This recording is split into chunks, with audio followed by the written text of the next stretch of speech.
আসসালামু আলাইকুম ওয়া রাহমাতুল্লাহ। সুপ্রিয় শিক্ষার্থীবৃন্দ, আশা করি তোমরা সবাই ভালো আছো। আজকে আমরা শুধুমাত্র এক ক্লাসের মধ্যে অষ্টম শ্রেণীর বিজ্ঞান বইয়ের দ্বিতীয় অধ্যায় জীবের বৃদ্ধি ও বংশগতি শুধুমাত্র এক ক্লাসের মধ্যে এই চ্যাপ্টার আমরা শেষ করে ফেলবো। আচ্ছা, আমি তোমাদেরকে আগেই বলি, আমি এই চ্যাপ্টারটা মোট 6টা পর্বের মাধ্যমে শেষ করেছি। আমি আমার চ্যানেলের ভিতরে 6টা পর্ব ধারাবাহিকভাবে দিয়েছি। তো অনেকে আছে যে পর্বগুলো একটার পরে আরেকটা কোন পর্ব এটা খুঁজে পায় না, যার কারণে আমি 6টা পর্বকে একসাথে করে এই একটা পর্ব বানিয়ে দিয়েছি, এই একটা ক্লাস বানিয়ে দিয়েছি। এই একটা ক্লাসের মাধ্যমে এই চ্যাপ্টারের যাবতীয় খুঁটিনাটি থেকে শুরু করে প্রত্যেকটা শব্দ বিশ্লেষণ থেকে শুরু করে অনুশীলনের যত প্রশ্ন আছে সবগুলো আমি সলভ করে দিছি। আচ্ছা, এই চ্যাপ্টারটা অনেকের কাছে একটু কঠিন লাগতে পারে, একটু কঠিন, কারণ এই চ্যাপ্টারে কিছু কিছু শব্দ আছে একদমই নতুন। তো আশা করি এগুলো তোমাদের কাছে কঠিন লাগবে না এই ক্লাসটি করার পরে। তাই তোমরা খাতা কলম নিয়ে এখনই বসে যাও ক্লাসটি করতে। আশা করি তোমাদের ক্লাসটি ভালো লাগবে, এবং ক্লাসটি ভালো লাগলে তোমরা অবশ্যই কমেন্ট বক্সে জানাবা। ওকে, দ্বিতীয় অধ্যায়ে জীবের বৃদ্ধি ও বংশগতি। আচ্ছা, আমি যদি তোমাকে একটা প্রশ্ন করি, হ্যাঁ, যে আমরা মানুষরা প্রথমে কি ছিলাম? বাচ্চা ছিলাম, মায়ের পেট থেকে হওয়ার পরে বাচ্চা ছিলাম। আমরা ওইখান থেকে এত বড় হইলাম কিভাবে? কিভাবে আমরা বড় হচ্ছি? একটা প্রশ্ন। দ্বিতীয় প্রশ্ন, আমাদের দেহ কি দিয়ে তৈরি, যে আমরা দিন দিন আস্তে আস্তে আস্তে আস্তে বড় হচ্ছে? আমাদের দেহ কি দিয়ে তৈরি? এই দুইটা প্রশ্ন। আচ্ছা, দুইটা প্রশ্নের অ্যান্সার তোমরা এখানে পেয়ে যাবা। যে প্রথম প্রশ্ন, দ্বিতীয় প্রশ্নটা হচ্ছে যে আমাদের দেহ কি দিয়ে তৈরি? প্রতিটি জীবের দেহ কোষ দিয়ে তৈরি। আমাদের প্রত্যেকটা জীবের দেহ কি দিয়ে তৈরি? কোষ দিয়ে তৈরি। ঠিক আছে। আচ্ছা, এরপরে আমাদের বৃদ্ধিগুলো হচ্ছে কেমনে? আমাদের দেহের বৃদ্ধি হচ্ছে কেমনে? আমাদের দেহের বৃদ্ধি হচ্ছে এই কোষগুলো, যেই কোষগুলো দিয়ে আমাদের দেহ গঠিত, এই কোষগুলো বিভাজন করতেছে। বিভাজন করতে করতে করতে করতে আমাদের দেহগুলো আস্তে আস্তে বড় হচ্ছে। ঠিক আছে। তো আমরা রিডিংটা পড়ে একটু, যে এককোষী জীবগুলো কোষ বিভাজনের দ্বারা একটি থেকে দুটি, দুটি থেকে চারটি কোষে বিভক্ত হয় এবং এভাবে বংশ বৃদ্ধি করে। এককোষী জীবগুলো কি করতেছে? এইভাবে কোষ বিভাজনের মাধ্যমে বংশ বৃদ্ধি করতেছে। কিন্তু আমরা কি? আমরা তো এককোষী না, আমরা হচ্ছে বহুকোষী। আমরা কি? আমরা মানুষ কি? বহুকোষী। গরু, ছাগল এগুলো কি? বহুকোষী। বহুকোষীদের কি কোষ বিভাজনের মাধ্যমে বংশ বৃদ্ধি হয়? না, বহুকোষীদের কোষ বিভাজনের মাধ্যমে দেহের বৃদ্ধি ঘটে। ঠিক আছে। আচ্ছা, বহুকোষী জীবের দেহকোষের সংখ্যা বৃদ্ধি হয়ে জীবদেহের সামগ্রিক বৃদ্ধি ঘটায়। তাহলে তোমরা দুইটা প্রশ্নের উত্তরই পেয়ে গেছো। এরপরে, ডিম্বাণু নিষিক্ত হওয়ার পর বহুকোষী জীবের জীবন শুরু হয় একটি মাত্র কোষ থেকে। আমাদের জীবন তার মানে শুরু হয়েছিল একটি মাত্র কোষ থেকে। ঠিক আছে। আচ্ছা, এবার নিষিক্ত ডিম্বাণু অর্থাৎ এককোষী জাইগোট ক্রমাগত বিভাজিত হয়ে সৃষ্টি করে লক্ষ লক্ষ কোষ দিয়ে গঠিত বিশাল দেহ। ঠিক আছে। এরপরে আমরা যদি নিচে যাই, এই অধ্যায়ের শেষে আমরা কি কি শিখবো? এই অধ্যায়ের শেষে কোষ বিভাজনের প্রকারভেদ হিসেবে জানতে পারবো। এরপর হচ্ছে কোষ বিভাজনের মাধ্যমে আমাদের দেহের কি বৃদ্ধি হচ্ছে, কিভাবে বৃদ্ধি হচ্ছে এটা ব্যাখ্যা করতে পারবো। জীবের বংশগতি ধারা, এই যে দেখো, তোমার দাদার থেকে তোমার বাবা হয়েছে, তোমার বাবার থেকে তুমি হয়েছো, তোমার থেকে এবার তোমার সন্তানরা হবে, সেটা কিভাবে হচ্ছে, এই কোষ বিভাজনে এর ভূমিকা কি, আমরা সেটা ব্যাখ্যা করতে পারবো। তাহলে চলো পার্ট 1 শুরু করি। কোষ বিভাজনের প্রকারভেদ। জীবদেহে 3 ধরনের কোষ বিভাজন দেখা যায়। আমাদের দেহের বা প্রাণীদের দেহের 3 ধরনের কোষ বিভাজন দেখা যায়। এই 3 ধরনের কোষ বিভাজনের নাম একদম সুন্দর করে মুখস্থ করে ফেলা লাগবে। ঠিক আছে। Amitosis, mitosis, meiosis. Amitosis, mitosis, meiosis. আচ্ছা, এখন এই যে অ্যামাইটোসিস সম্পর্কে কয়েকটা লাইন লেখা আছে এখানে, মায়োসিস সম্পর্কে, মিওসিস সম্পর্কে লেখা আছে। হ্যাঁ, এগুলো তোমাদের পড়া লাগবে, এগুলো মুখস্থ রাখা লাগবে, কারণ খ নম্বরের প্রশ্ন, সৃজনশীল খ নম্বরের প্রশ্নে, অনুধাবনমূলক প্রশ্নে আসতে পারে অ্যামাইটোসিস কি, মাইটোসিস কি, মিওসিস কি, নিচে লেখো। তখন কি করবা? এই লাইনগুলো তুলে দিবা। ঠিক আছে। এই কারণে এই লাইনগুলো একটু দেখবা, জাস্ট দেখবা। ওকে। আচ্ছা, অ্যামাইটোসিস। এখন আমাদের সর্বপ্রথম মনে রাখা লাগবে যে হচ্ছে অ্যামাইটোসিস কোষ বিভাজন কাদের হয়? অ্যামাইটোসিস কোষ বিভাজন ব্যাকটেরিয়া, ইস্ট, ছত্রাক, অ্যামিবা ইত্যাদি আদিকোষী ও এককোষী জীবে হয়। কি? আদিকোষী ও এককোষী জীবে হয়। আদিকোষী ও এককোষী জীবে হয়। ঠিক আছে। তার মানে আমাদের মুখস্থ রাখা লাগবে ব্যাকটেরিয়া, ইস্ট, ছত্রাক, অ্যামিবা এগুলো সব কিন্তু কি? এককোষী। ঠিক আছে। এককোষী ও আদিকোষী। আচ্ছা, এরপরে বলছে কি, এককোষী জীবগুলো অ্যামাইটোসিস প্রক্রিয়ায় বিভক্ত হয়ে বংশবৃদ্ধি করে। এই ধরনের কোষ বিভাজনে নিউক্লিয়াসটি ডাম্বেল আকার ধারণ করে। এখন কথা হচ্ছে নিউক্লিয়াস কি, এরপরে হচ্ছে সাইটোপ্লাজম কি, এগুলো আমাদের জানা লাগবে। ঠিক আছে। এই যে দেখো, এখানে একটা কোষ দেওয়া আছে, হ্যাঁ, এই কোষের এই যে বাহিরের অংশটা যেখানে কোনো দাগ নাই এটা হচ্ছে কি সাইটোপ্লাজম, আর এই যে ভিতরে এটা কি নিউক্লিয়াস। দেখো ডাম্বেল আকার বলতে কি বুঝাইছে, এই যে এখানে যে বলছে যে ডাম্বেলের আকার ধারণ করে, ডাম্বেল বলতে এই যে আমরা যে ব্যায়াম করি না, ব্যায়াম করার সময় যে যে জিনিসটা নিয়ে আমরা ব্যায়াম করি এটা কিন্তু ডাম্বেল আকার, ঠিক আছে, এটার মতো আকার ধারণ করবে। আচ্ছা, প্রায় মাঝ বরাবর সংকুচিত হয়ে পরস্পর থেকে বিচ্ছিন্ন হয়ে দুটি অপত্য নিউক্লিয়াসে পরিণত হবে। প্রায় মাঝ বরাবর, এই দেখো মাঝ বরাবর সংকুচিত হচ্ছে কিন্তু, হ্যাঁ এই যে মাঝ বরাবর সংকুচিত হচ্ছে, দেখো নিউক্লিয়াসটারও মাঝ বরাবর সংকুচিত হচ্ছে। এই মাঝ বরাবর সংকুচিত হতে হতে আলাদা হয়ে যাবে, এই যে আলাদা হয়ে গেছে এইখানে কিন্তু দেখছো আলাদা হয়ে গেছে, এইখানে আলাদা হয়ে যাবে। আলাদা হয়ে কি হবে, দুটি অপত্য নিউক্লিয়াসে পরিণত হবে। অপত্য নিউক্লিয়াস বলতে কি, অপত্য নিউক্লিয়াস বলে, অপত্য কোষ বলে, ঠিক আছে। অপত্য বলতে হচ্ছে নতুন বা বাচ্চা, যারা নতুন এইমাত্র সৃষ্টি হয়েছে।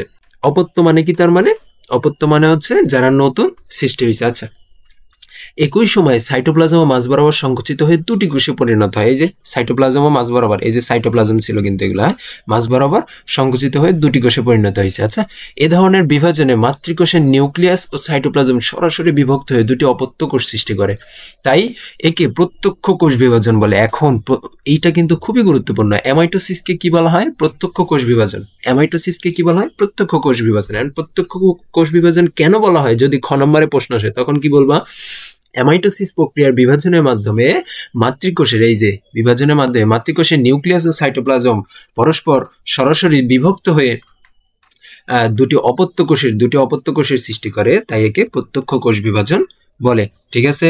আচ্ছা, এরপরে যদি যাই মাইটোসিস, আমরা মানুষ, আমাদের কোন ধরনের বিভাজন হয়, আমাদের মানুষের দেহকোষের বৃদ্ধি হয় মাইটোসিস বিভাজনের মাধ্যমে, ঠিক আছে। মাইটোসিস এটা কিন্তু মনে রাখবা, মাইটোসিস। উন্নত শ্রেণীর প্রাণী ও উদ্ভিদের দেহকোষ মাইটোসিস প্রক্রিয়ায় বিভাজিত হয়। আমরা উন্নত শ্রেণীর প্রাণী না, পৃথিবীর ভিতরে সবচেয়ে উন্নত শ্রেণীর প্রাণী কারা, মানুষ, ঠিক আছে। উন্নত শ্রেণীর প্রাণীর ও উদ্ভিদেরও দেহকোষ, উদ্ভিদের যে বৃদ্ধি হয় এদের যে দেহের কোষগুলো আছে এই কোষগুলো মাইটোসিস প্রক্রিয়ায় বিভাজিত হয়। আচ্ছা, এই প্রক্রিয়ায় মাতৃকোষের নিউক্লিয়াস একবার বিভাজিত হয়, মাতৃকোষের নিউক্লিয়াস একবার বিভাজিত হয় এবং বিভাজিত হয়ে সম আকৃতি, সমগুণ সম্পন্ন ও সমসংখ্যক ক্রোমোজোম বিশিষ্ট দুটি অপত্য কোষের সৃষ্টি হয়। সম আকৃতির, সমগুণ সম্পন্ন, সমসংখ্যক ক্রোমোজোম বিশিষ্ট দুটি অপত্য কোষের সৃষ্টি করে। এই লাইনটা কিন্তু খুবই গুরুত্বপূর্ণ, ঠিক আছে। আচ্ছা, এটা কেমনে হচ্ছে এটা আমরা সামনে যে আরো ডিটেইলসে পাবো, ঠিক আছে। মাইটোসিসের পুরো ডিটেইলস সামনে দেওয়া আছে, তোমরা এখন জাস্ট এখান থেকে একটু মুখস্থ করে নাও, হ্যাঁ, সামনের এই আগামী ক্লাস থেকে শুরু হবে এটা। আচ্ছা, এরপরে হচ্ছে মাইটোসিস কোষ বিভাজনের ফলে প্রাণী ও উদ্ভিদ দৈর্ঘ্য প্রস্থে বৃদ্ধি পায়। এই যে আমরা মানুষ, আমরা কি হচ্ছি, মাইটোসিস বিভাজনের মাধ্যমে দৈর্ঘ্যে বা বড় হচ্ছি মাইটোসিস বিভাজনের মাধ্যমে, ঠিক আছে। এটা কিন্তু মুখস্থ রাখিও, বলতে পারে যে মানুষের বৃদ্ধি হয়, মানুষের দেহের বৃদ্ধি হয় কোন বিভাজনের মাধ্যমে, মাইটোসিস বিভাজনের মাধ্যমে। এই ধরনের বিভাজনের দ্বারা উদ্ভিদের ভাজক টিস্যু ওর কোষের সংখ্যা বৃদ্ধি পায়, উদ্ভিদের ভাজক টিস্যুর কোষের সংখ্যা বৃদ্ধি পায়, ঠিক আছে। মুখস্থ রাখবা যে উদ্ভিদের কোন টিস্যুর কোষের সংখ্যা বৃদ্ধি পায়, মাইটোসিস বিভাজনের মাধ্যমে ভাজক টিস্যুর কোষের সংখ্যা বৃদ্ধি পায়, ঠিক আছে। আচ্ছা, এবার মিওসিস কোথায় হয়, জনন কোষ উৎপন্ন হওয়ার সময় মিওসিস কোষ বিভাজন ঘটে, জনন কোষ উৎপন্ন হওয়ার সময়, ঠিক আছে। জনন কোষ উৎপন্ন হওয়ার সময় মিওসিস কোষ বিভাজন ঘটে, জনন কোষ, এটা মুখস্থ রাখবা, জনন কোষ উৎপন্ন হওয়ার সময় মিওসিস কোষ বিভাজন ঘটে। এই ধরনের কোষ বিভাজনে মাতৃকোষের নিউক্লিয়াসটি পরপর দুবার বিভাজিত হলেও ক্রোমোজোমের বিভাজন ঘটে একবার। এই জিনিসটা যে কি পরিমাণে গুরুত্বপূর্ণ, এই লাইনটা আমি কি বলবো তোমাদেরকে, অনেক গুরুত্বপূর্ণ এই লাইনটা, কি যে হচ্ছে মাতৃকোষের নিউক্লিয়াসটি পরপর দুবার বিভাজিত হলে ক্রোমোজোমের বিভাজন ঘটে একবার। মাতৃকোষের নিউক্লিয়াসটা, যে একটা কোষ মাতৃকোষ বা যে কোষটা বিভাজন হচ্ছে সেই কোষের নিউক্লিয়াসটা কি হয়, পরপর দুইবার বিভাজন হয়, নিউক্লিয়াসটা পরপর দুইবার বিভাজন হয়। কিন্তু নিউক্লিয়াসের ভিতরে থাকে কি, ক্রোমোজোম, নিউক্লিয়াসের ভিতরে কি থাকে, ক্রোমোজোম, ক্রোমোজোমের বিভাজন ঘটে কি মাত্র একবার, ঠিক আছে। ক্রোমোজোমের বিভাজন ঘটে কয়বার, মাত্র একবার। আমি যদি তোমাদেরকে একটু বোঝানোর ট্রাই করি, আচ্ছা এটা শেষ করি, হ্যাঁ, এরপরে এই যে ছবি আছে এই ছবি থেকে বোঝাবো, ঠিক আছে। এই বিভাজনে ক্রোমোজোম সংখ্যা অর্ধেক হ্রাস পায় বলে এই ধরনের বিভাজনকে হ্রাসমূলক বিভাজন বলা হয়, এই ধরনের বিভাজনকে হ্রাসমূলক বিভাজনও বলা হয়, ঠিক আছে। এটা কিন্তু খুবই গুরুত্বপূর্ণ। আচ্ছা, জনন মাতৃকোষ থেকে পুং ও স্ত্রী গ্যামেট উৎপন্ন হওয়ার সময় এই ধরনের বিভাজন ঘটে। এখন তোমাকে যদি জিজ্ঞায় যে হচ্ছে মিওসিস ঘটে কোথায়, জনন কোষ উৎপন্ন হওয়ার সময়, ঠিক আছে। এখন আমি যদি তোমাদেরকে দেখাই এই জিনিসটা আসলে কি বললো এখানে, মিওসিসটা, এই যে মিওসিসে বলছিল কি যে মাতৃকোষের নিউক্লিয়াসটি পরপর দুবার বিভাজিত হলে ক্রোমোজোমের বিভাজন ঘটে একবার। এই যে এটা একটা ধরো নিউক্লিয়াস, ঠিক আছে, এর ভিতরে যে 2n লেখা, এর ভিতরে তার মানে ক্রোমোজোম আছে দুইটা, 2n সংখ্যক ক্রোমোজোম আছে। কি 2n সংখ্যক ক্রোমোজোম আছে। আমি আবার যদি বলি এটা একটা নিউক্লিয়াস, এর ভিতরে 2n সংখ্যক ক্রোমোজোম আছে। হ্যাঁ, আচ্ছা, এখন হয়েছে কি যে নিউক্লিয়াসটা পরপর দুবার বিভাজিত হচ্ছে। এই যে নিউক্লিয়াসটা এখানে একবার বিভাজিত হইলো, এরপরে বিভাজিত হওয়ার পরে যারা উৎপন্ন হয়েছে এরা আবার বিভাজিত হয়েছে, দেখছো, এরা আবার বিভাজিত হয়েছে। এই কারণে বলছে নিউক্লিয়াসটা পরপর দুবার বিভাজিত হয়েছে, ঠিক আছে। এরপরে বলছে কি যে ক্রোমোজোমের বিভাজন ঘটে একবার। এর ভিতরে কি 2n সংখ্যক ক্রোমোজোম ছিল, এখান থেকে কি হয়ে গেছে, 2টা n ছিল, এখন একটা n হয়ে গেছে, তাই না? প্রথমবার বিভাজনের সময় একটা n হয়ে গেছে, কিন্তু এইখান থেকে যে আবার যে বিভাজন হয়েছে তখন কিন্তু মাতৃতেও মানে এই প্রথমটাতেও যা ছিল বিভাজন হওয়ার পরে কিন্তু সেই n সংখ্যা কি, ওইখানেও n সংখ্যক ক্রোমোজোম ছিল, এইখানেও n সংখ্যক ক্রোমোজোম হয়েছে, তাই না? এখানে কি ক্রোমোজোম কমছে, এখানে ক্রোমোজোম কমে নাই, কিন্তু এইখানে 2n ছিল, এইখান থেকে n দুইটা আলাদা আলাদা হয়ে গেছে। তার মানে কি ক্রোমোজোমের বিভাজন ঘটছে একবারই, কিন্তু নিউক্লিয়াসটার বিভাজন হয়েছে দুইবার, ঠিক আছে। এখন তোমাদের এগুলো একটু কঠিন লাগবে ভাইয়া, এগুলো স্বাভাবিক। যদি কঠিন লাগে তোমরা একটু টাইম নিয়ে পড়বা, ঠিক আছে, এগুলো যে একবারে পারবা এমনটা না, তাই না? ওকে, আচ্ছা, এরপরে মাইটোসিসের বৈশিষ্ট্য। মাইটোসিস কি? মাইটোসিস যেগুলো আমাদের যেই বিভাজনের মাধ্যমে আমাদের দেহের বৃদ্ধি পায়। আচ্ছা, মাইটোসিসের বৈশিষ্ট্য। মাইটোসিস কোষ বিভাজন দেহকোষে এক ধরনের বিভাজন পদ্ধতি। এই প্রক্রিয়ায় মাতৃকোষের নিউক্লিয়াসটি একবার মাত্র বিভাজিত হয়। মাতৃকোষটি বিভাজিত হয়ে সমগুণ সম্পন্ন দুটি অপত্য কোষ সৃষ্টি করে। এখানেও কিন্তু তাই লেখা ছিল, এই যে সমগুণ সম্পন্ন দুটি অপত্য কোষ, এই যে দুটি অপত্য কোষ সৃষ্টি করে, এখানেও যা লেখা আছে মোটামুটি এখানেও তাই লেখা আছে। জাস্ট রিডিং পড়বে। হ্যাঁ, এই চ্যাপ্টারটা অনেক বেশি পরিমাণে রিডিং পড়া লাগবে, সবই যে মুখস্থ করে তোমরা মুখস্থ রাখতে পারবা এমন না, এই চ্যাপ্টারটা বারবার রিডিং পড়া লাগবে, ঠিক আছে। এক সময় দেখবে যে মাথাতে অটো গেঁথে গেছে, ঠিক আছে। ওকে, আচ্ছা, তারপরে কি এই ধরনের বিভাজনে মাতৃকোষের ক্রোমোজোম সংখ্যা এবং অপত্য কোষের ক্রোমোজোম সংখ্যা সমান থাকে। মাতৃকোষের ক্রোমোজোম সংখ্যা এবং অপত্য কোষের ক্রোমোজোম সংখ্যা, অপত্য কোষ বলতে কি নতুন সৃষ্ট যে ক্রোমোজোম, সেই ক্রোমোজোম আর মাতৃকোষের ক্রোমোজোম এরা দুইটা কি সেম থাকবে, ক্রোমোজোম সংখ্যা সেম থাকবে, মানে ক্রোমোজোম সংখ্যা পরিবর্তন হবে না, ঠিক আছে। আচ্ছা, এই ধরনের বিভাজনের প্রতিটি ক্রোমোজোম লম্বালম্বিভাবে বিভক্ত হয়, ফলে সৃষ্ট নতুন কোষ দুটিতে ক্রোমোজোম সংখ্যা মাতৃকোষের ক্রোমোজোম সংখ্যা সমান থাকে। তাই মাইটোসিসকে ইকুয়েশনাল বা সমীকরণিক বিভাজন বলা হয়। তাহলে আমরা নাম শিখছি তিনটা, কি কি? অ্যামাইটোসিসকে কি কোষ বিভাজন বলা হয়, বা অ্যামাইটোসিস বিভাজনের আরেক নাম কি? প্রত্যক্ষ কোষ বিভাজন। এরপরে কি মাইটোসিসের আরেক নাম কি? ইকুয়েশনাল বা সমীকরণিক কোষ বিভাজন। দুইটা গেল। এরপরে 3 নাম্বারটা কি? 3 নাম্বারটা হচ্ছে মিওসিসকে কি বলা হয়? হ্রাসমূলক কোষ বিভাজন। কি বলা হয়? হ্রাসমূলক কোষ বিভাজন, বা কমে যাচ্ছে, হ্রাসমূলক কোষ বিভাজন। এখন তোমাদের কাছে এমন প্রশ্ন হইতে পারে যে মাইটোসিসকে কেন সমীকরণিক বা ইকুয়েশনাল বিভাজন বলা হয়? কি মাইটোসিসকে কেন সমীকরণিক বা ইকুয়েশনাল বিভাজন বলা হয়? কেন? কারণ বলবা যে হচ্ছে এ ধরনের বিভাজনে প্রতিটি ক্রোমোজোম লম্বালম্বিভাবে বিভক্ত হয়, ফলে সৃষ্ট নতুন কোষ দুটিতে ক্রোমোজোম সংখ্যা মাতৃকোষের ক্রোমোজোম সংখ্যার সমান থাকে। তাই মাইটোসিসকে ইকুয়েশনাল বা সমীকরণিক কোষ বিভাজন বলে। জাস্ট এতটুকু দিলেই এই প্রশ্নের অ্যান্সার হয়ে যাবে। আচ্ছা, এরপরে যদি যাই যে মাইটোসিস কোথায় ঘটে? মাইটোসিস বিভাজন প্রকৃত নিউক্লিয়াস যুক্ত জীবের দেহে ঘটে। মাইটোসিস বিভাজন, এখন কথা হচ্ছে প্রকৃত নিউক্লিয়াস যুক্ত কারা? আমরা মানুষ যারা উন্নত শ্রেণীর, হ্যাঁ, তারা হচ্ছে প্রকৃত নিউক্লিয়াস যুক্ত। আচ্ছা, মাইটোসিস বিভাজন প্রকৃত নিউক্লিয়াস যুক্ত জীবের দেহকোষে ঘটে। উদ্ভিদের বর্ধনশীল অংশের ভাজক টিস্যু, যেমন বর্ধনশীল অংশ বলতে কি বুঝাইছে? বর্ধনশীল অংশ বলতে যে সকল অংশ আস্তে আস্তে বড় হয়, উদ্ভিদের যে সকল অংশ আস্তে আস্তে বড় হয় তাকে বলা হচ্ছে কি? উদ্ভিদের বর্ধনশীল অংশ, ঠিক আছে। আচ্ছা, যেমন এই বর্ধনশীল অংশগুলোর ভিতরে কি কি পড়ে? যেমন কাণ্ড, এই যে এখানে যেটা, হ্যাঁ, এইটার নাম হচ্ছে কাণ্ড। এরপরে হচ্ছে মূলের অগ্রভাগ, এই যে মূলের যে আগার অংশ, এগুলো কি বলা হচ্ছে মূলের অগ্রভাগ। এরপরে ভ্রূণমুকুল ও ভ্রূণমূল, এটা হয়তোবা এখানে দেওয়া নাই, যাই হোক এটা তোমরা মুখস্থ করে না। আচ্ছা, এরপর হচ্ছে বর্ধনশীল পাতা, যেই পাতাগুলো বড় হচ্ছে আস্তে আস্তে, যেমন এই যে একটা বর্ধনশীল পাতা, ঠিক আছে।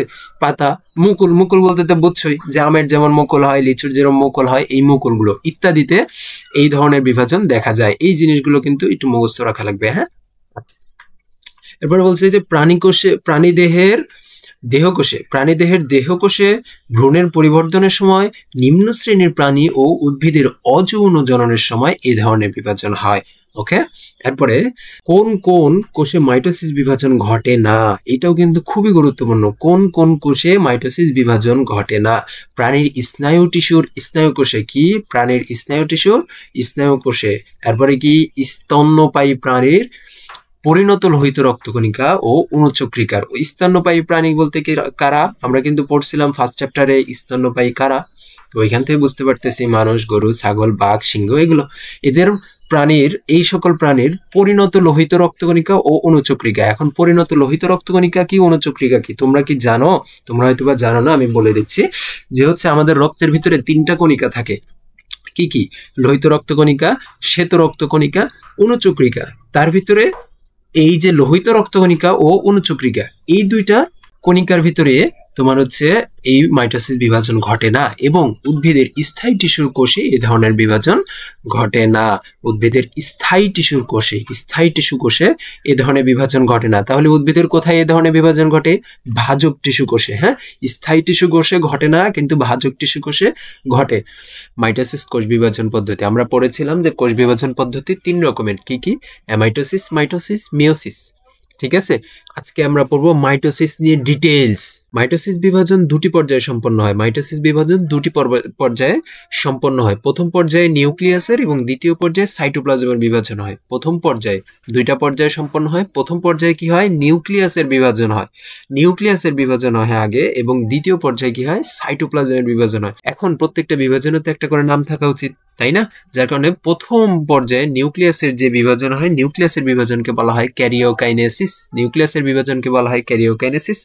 এবং সাইটোপ্লাজমের যে বিভাজন হয়, সাইটোপ্লাজমের বিভাজনকে বলা হয় সাইটোকাইনেসিস। এটা মনে রাখা একটু কষ্ট হয়ে যাইতে পারে যে নিউক্লিয়াসের বিভাজনকে ক্যারিওকাইনেসিস, সাইটোপ্লাজমের বিভাজনকে সাইটোকাইনেসিস, উল্টাপাল্টা হয়ে যাইতে পারে। যার কারণে আমরা মনে রাখবো যে দন্ত স আছে না এখানে, সাইটোপ্লাজমের দন্ত স আছে এখানে, তো দন্তের সাথে সাইটোপ্লাজম, আবার দন্তের সাথে কি সাইটোকাইনেসিস, তার মানে সাইটোপ্লাজমের বিভাজনকে সাইটোকাইনেসিস, তার মানে আরেকটা এমনি মনে থাকবে, তার মানে বাকিটা হবে কি নিউক্লিয়াসের বিভাজনকে ক্যারিওকাইনেসিস বলা হয়। ওকে, মাইটোসিস কোষ বিভাজন একটি ধারাবাহিক পদ্ধতি। প্রথমে ক্যারিওকাইনেসিস অর্থাৎ নিউক্লিয়াসের বিভাজন হয়। প্রথমে কি হয়? ক্যারিওকাইনেসিস। কিভাবে এখন মনে রাখতে পারো যে কোনটা আগে হয়? ক্যারিওকাইনেসিস আগে হয় নাকি সাইটোকাইনেসিস আগে হয়? কোনটা কিভাবে মনে রাখবে? এটা মনে রাখার জন্য এইটা মনে রাখবা যে ক কি হয়? বাংলা বর্ণমালার প্রথম অক্ষর ক, তাই না? বাংলা বর্ণমালার প্রথম অক্ষর ক, তার মানে ক্যারিওকাইনেসিস অর্থাৎ নিউক্লিয়াসের বিভাজন আগে হয়, ঠিক আছে। পরবর্তীতে সাইটোকাইনেসিস অর্থাৎ সাইটোপ্লাজমের বিভাজন হয়। তবে ক্যারিওকাইনেসিস ও সাইটোকাইনেসিস শুরু হওয়ার আগে কোষটির নিউক্লিয়াসকে কিছু প্রস্তুতিমূলক কাজ করতে হয়। এই ক্যারিওকাইনেসিস ও সাইটোকাইনেসিস শুরু হওয়ার আগে কোষের নিউক্লিয়াসকে, ঠিক আছে, কিছু প্রস্তুতিমূলক কাজ করতে হয়। কোষটির এই অবস্থাকে ইন্টারফেস বলা হয়। আমরা যখন কোনো কাজ করি তার একটা প্রস্তুতি থাকে না, সেম ভাবে এই মাইটোসিসের এই সাইটোকাইনেসিস, ক্যারিওকাইনেসিস এগুলো হওয়ার জন্য একটা প্রস্তুতির প্রয়োজন হয়। সেই প্রস্তুতি কি বলা হয়? ইন্টারফেস। প্রস্তুতি নেওয়ার সময়টাকে বলা হয় ইন্টারফেস অবস্থা, ঠিক আছে। আচ্ছা, এখন আমরা ক্যারিওকাইনেসিসে যদি যাই, ক্যারিওকাইনেসিস বিভাজিত কোষে, অর্থাৎ যে কোষটা বিভাজিত হচ্ছে, হ্যাঁ, বিভাজিত কোষে নিউক্লিয়াসটির একটি জটিল পরিবর্তনের মাধ্যমে ক্যারিওকাইনেসিস সম্পন্ন হয়। মানে মাতৃকোষে যে কোষটা বিভাজিত হচ্ছে ওইটার নিউক্লিয়াসটা একটা জটিল পরিবর্তনের মাধ্যমে ক্যারিওকাইনেসিস সম্পন্ন করতেছে। পরিবর্তনগুলো ধারাবাহিকভাবে ঘটে। বোঝার সুবিধার জন্য এই ক্যারিওকাইনেসিস পর্যায়টাকে 5টা ভাগে ভাগ করা হয়েছে। ধাপগুলো কি কি? Prophase, prometaphase, metaphase, anaphase, telophase. ধাপগুলো কিন্তু মুখস্থ রাখা লাগবে, হ্যাঁ। এই ধাপগুলোর ডিটেলস নিচে দেওয়া আছে। আমরা প্রথমে প্রোফেজ দিয়ে শুরু করব, ঠিক আছে।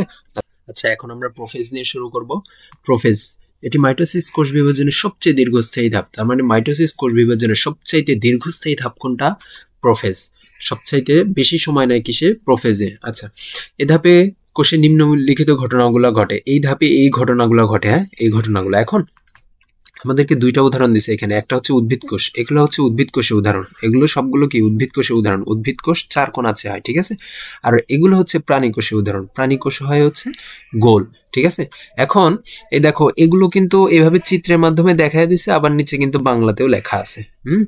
তো আমাদেরকে এই চিত্রগুলো আঁকানো শেখা লাগবে। হ্যাঁ, এই চিত্রগুলো আঁকানো শেখা লাগবে। অনেক সময় প্রশ্নে, সৃজনশীল প্রশ্নের গ ও ঘ নম্বরে আসে চিত্রগুলো, যে প্রোফেস পর্যায়ে কি কি ঘটে এগুলো আঁকাও। হ্যাঁ, তো এরকম আসে। তো এই আঁকানোর পিকচারগুলো আঁকাইতে হয় কেমনে, এই ভিডিওগুলো তোমরা ইউটিউবে সার্চ দিলে পেয়ে যাবে, ঠিক আছে। আমি এইখানে তোমাদেরকে বাংলাতে যেগুলো আসতে পারে আমি সেগুলো দেখাচ্ছি। হ্যাঁ, যেগুলো রিটেন লেখা লাগবে আমি ওগুলো দেখাচ্ছি। হ্যাঁ, আচ্ছা, এখানে যে পিকচারগুলো আছে এগুলো একটু ভাঙ্গাচোরা, যার কারণে আমি সুন্দর একটা পিকচার নিয়ে আসছি। দেখো তোমরা, ওইটা দিয়ে আরো সুন্দর করে বোঝানো যাবে, ঠিক আছে।